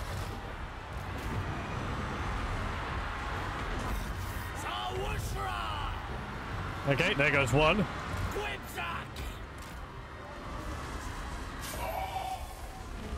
Girls over that way. Cut their ammunition. Again, luckily we're playing against Fimir, so arrows aren't too much of a problem for us.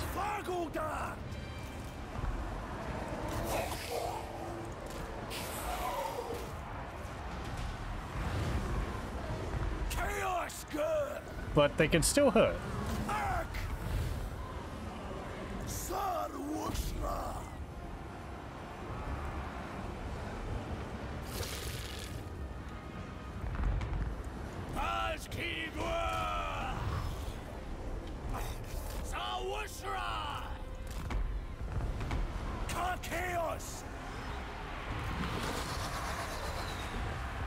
Where's Kroll? There she is. Get in there.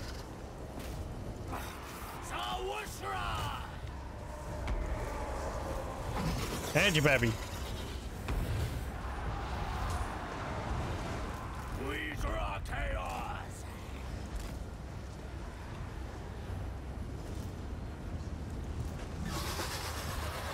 Whoa! Wasn't there a chain axe too? As items? I'm not too sure. There might be. I just remembered the chainsword.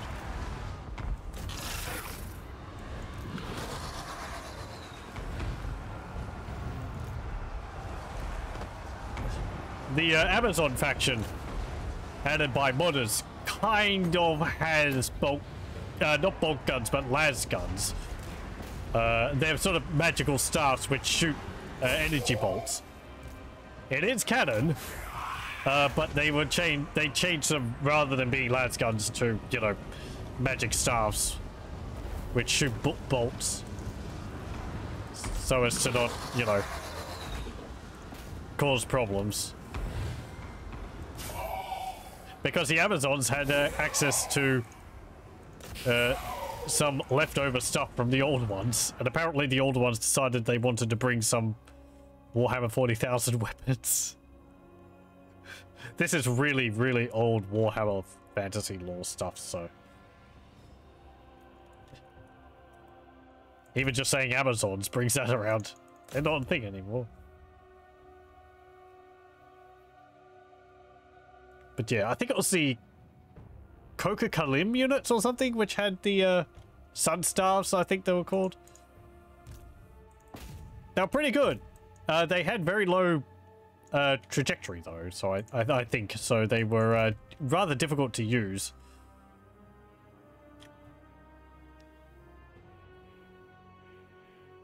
Amazons had the hardest start in the game. They were not easy, yeah. You have a lot of skirmish, lightly armored infantry with some like faster skirmish like cavalry units, and you're surrounded by tougher lizardmen, dark elves, high elves, empire soldiers. Yeah, it was not easy. a lot of ambushing, and even then sometimes that wasn't enough.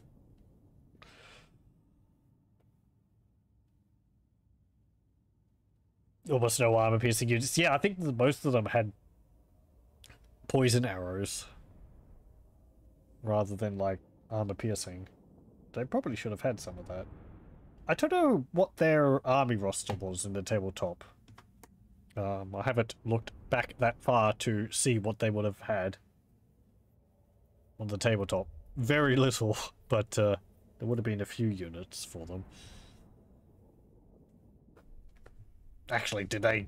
I know they didn't have like an actual army model and army list, but there probably was like a few units in some White Dwarf magazines.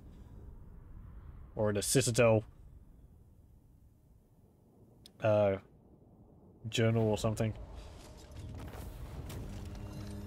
Animals had armor piercing, but they routed away very often. Oh yes, they had like cat units, didn't they?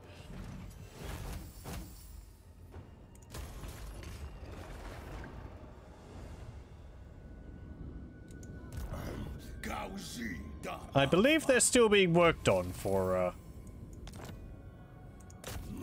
Warhammer 3. If they're part of the OVN mod, I think OVN is sort of going through each faction one at a time, really focusing on them, and doing a whole lot of new work on them before they're implemented into Warhammer 3. What do I want to do? I guess spread corruption. And Kroll. Okay, conduit. You can have Mitre to Swamp and Miasma of Despair. You can have Dodgy Geezer and Curse of the Bad Moon, I guess. And you can have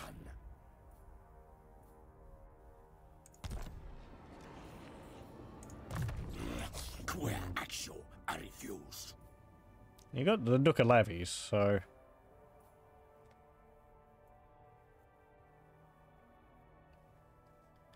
yeah, but you've only got those.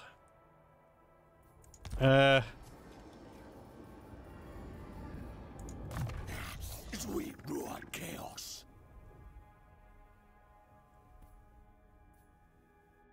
Yeah, that gets more ammunition for the Folk Shrine. Okay.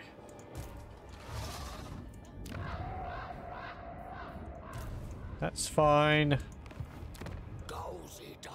That's fine.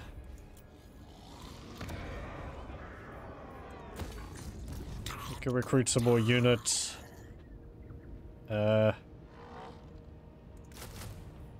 Get some more bog octopuses. Actually, get one of them and get another shell scout.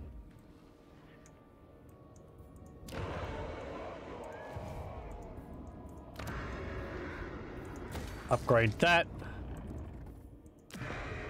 Yeah, you're going to be going for Brigand.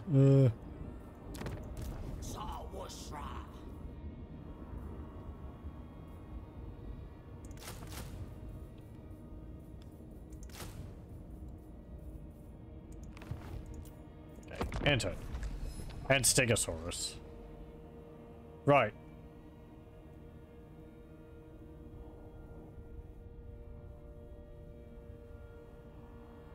Yeah, I think I played as the Amazons a little bit. But, does that make a difference? No. But I never really... Well, I never did a stream of them.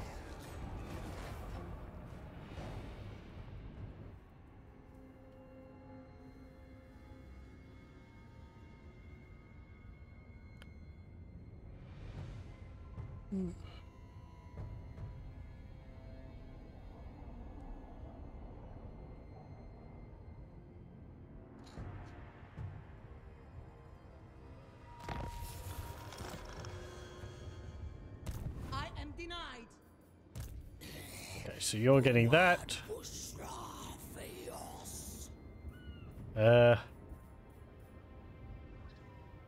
Get some more hounds. And no, don't get that there. Get rid of that.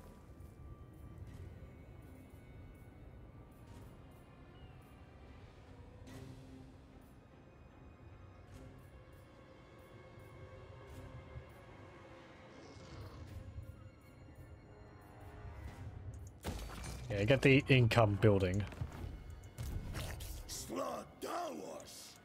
No. Okay. You can't reach. No.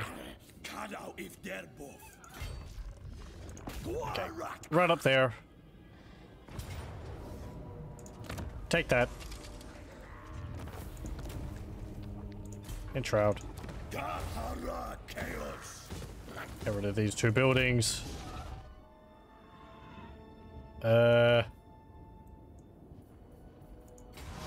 You can run up here.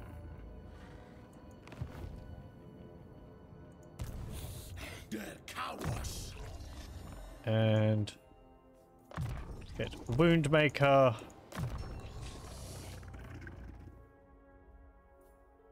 Curse of the Bad Moon level 3. I wonder if Mastery improves the debuffs, which the Curse of the Bad Moon applies to units. Death Profile level 3. 29 ammo. Nice.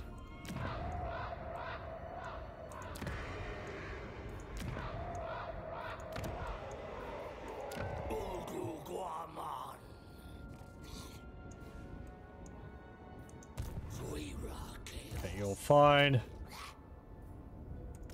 You can get some of those. How expensive are those, actually, upkeep-wise? Nearly 300. Okay.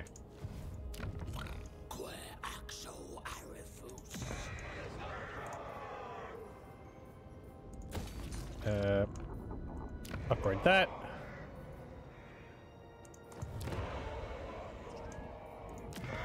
What would I get with that level 5? Demonomaniacs, Fianna Fim, Great Weapons, Bog Octopus. Right. I know it seems odd that that's over there when we get this, but I'm pretty sure if you're playing as other Fimir, you wouldn't get... Well, you're playing as other Fimir, you wouldn't get the Temple of Kroll. So that would be the only way you can get them. But we can get them quite a bit earlier because praise Kroll.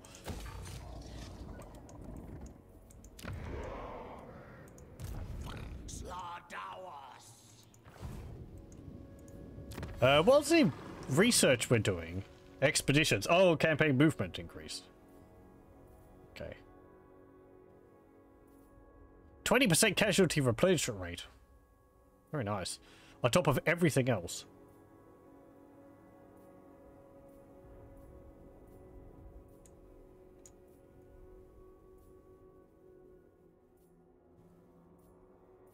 So what are some of the other ones we get? Some slays per turn, spell resistance, I guess just for everyone. Upkeep reduction, ward save for Bog Octopus.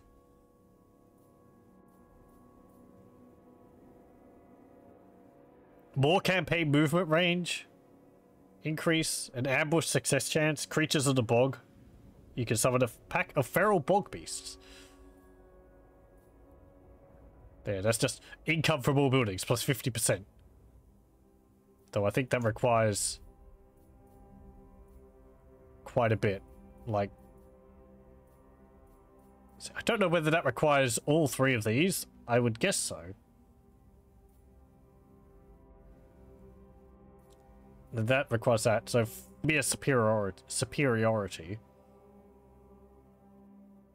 Melee attack, leadership, melee defense, upkeep reduction. Yeah, right. You get 15% ward save for Lords and Heroes. And Warp Fireball and Wind Blast for all Lords and Heroes. And Masters of the Fen. Just missile resistance. Recruitment cost reduction. And melee attack plus 15. Oh, and we've got this down here. The Eye of the Gods. we regain the Eye of the Chaos Gods. Everyone gets rage. Leadership +5. And Chaos Corruption. Chaos Undivided Corruption +6 faction-wide. Very nice. I feel like it should be a bit harder to get that.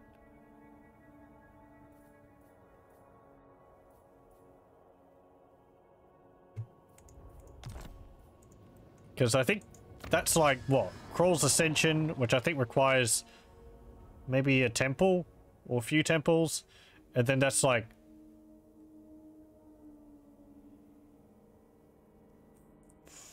5, 6, 8, 9 turns to recruit them. I forget what the number of holy number of Nurgle is. Is it 4 or 5? 7, actually. So 7, 6, 7, 8, 9. And then just 10,000 to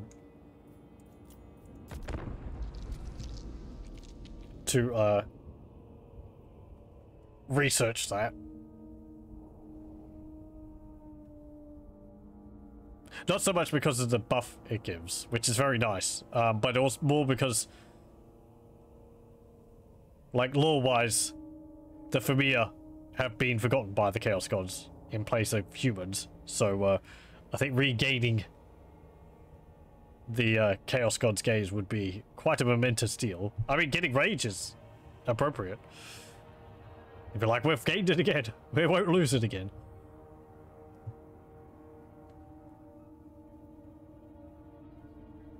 I don't remember the origins of the Fimir. I think... Hang on, this was explained to me. I think they're creatures which existed before the Chaos Gods arrived. Kind of like dragon ogres. But then they signed up with the Chaos Gods early on.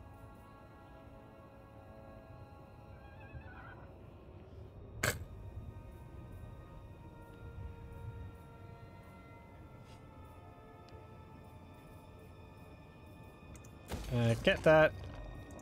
Get that. My visions predict failure. Okay, you can go up there and take that. Pyrrhic victory? What are you talking about? Against that? Filthy hands off. Nope. I'm gonna get my tentacles all over.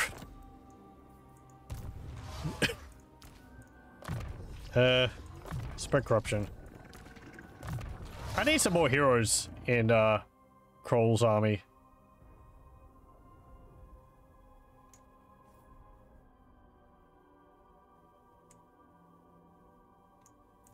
Get Tide Call level 2. Never. So what have you got?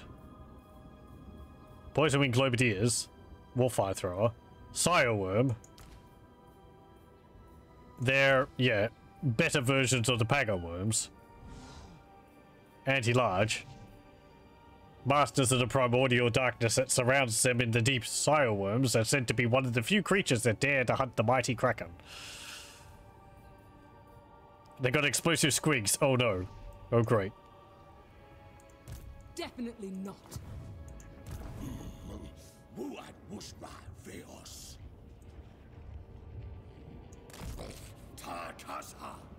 Okay, go over here. Ambush. Upgrade that. You're recruiting that.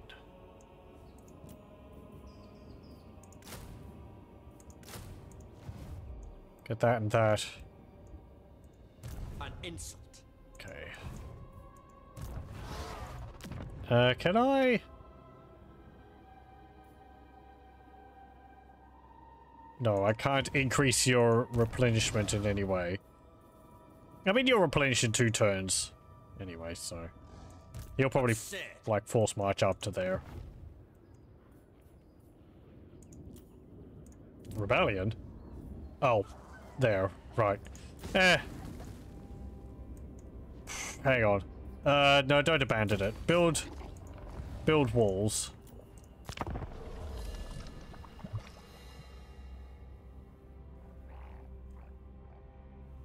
Oh, Lizardmen.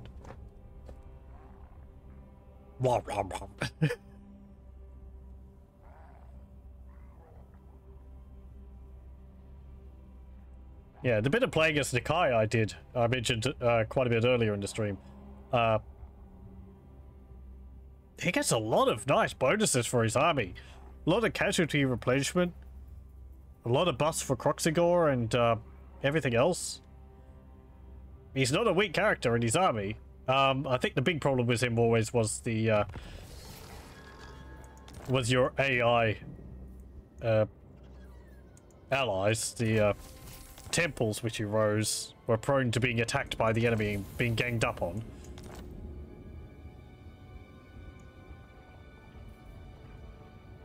Okay, oh, they discovered my ambush.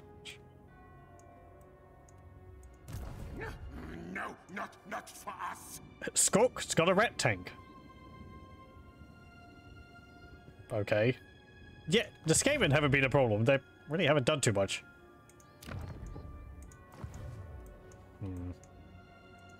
Oh. Fantastic. Celestial Storm Rogue Army is up there.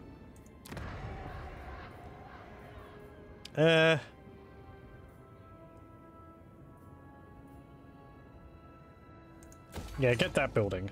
So we can get them some Fianna Fim.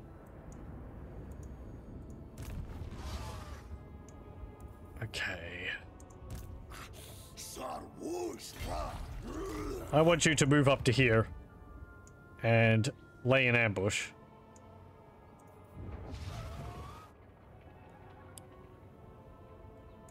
And I'll use that to raise it up to 100%. Hopefully that will actually work. Yeah. That's spreading the chaos corruption around.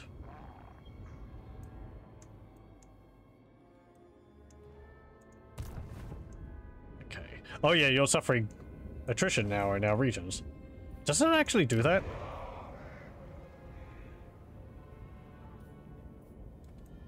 No. Unthinkable.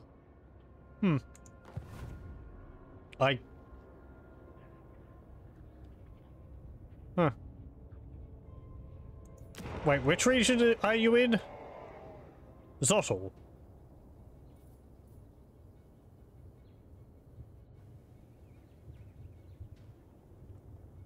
Yeah, but I didn't use it there. I used it up here. Oh no. No, it's okay. Still remaining. Yeah, if that's causing the attrition, it doesn't actually mention that it causes attrition. Oh, we're 2 temples off getting patron god.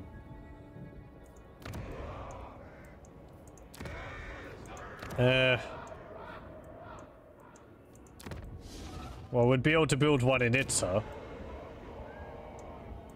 And then in the Sacred Pools or wherever. We have a few other regions where we'd be able to get it. Okay, so I'm going to save it there, and we'll continue with this next time. We will do another session of this. We've nearly taken over Lustria, I feel. Once we deal with Rakarth up this way, we'll be able to deal with these other areas, and hopefully the Skaven won't be too much of a problem. And the Vampire Coast, when I've built up my other armies over here. Yeah, get some shell scouts there. Damn. Anyway, let me save that again since I did that, so I can remember that for next time. We'll do another long stream of this, I think. Same like 4 hours instead of a 2-hour one. Because there's a lot of battles, so that takes up quite a bit of time. But anyway, well, thank you very much for joining, and I hope you join me again next time.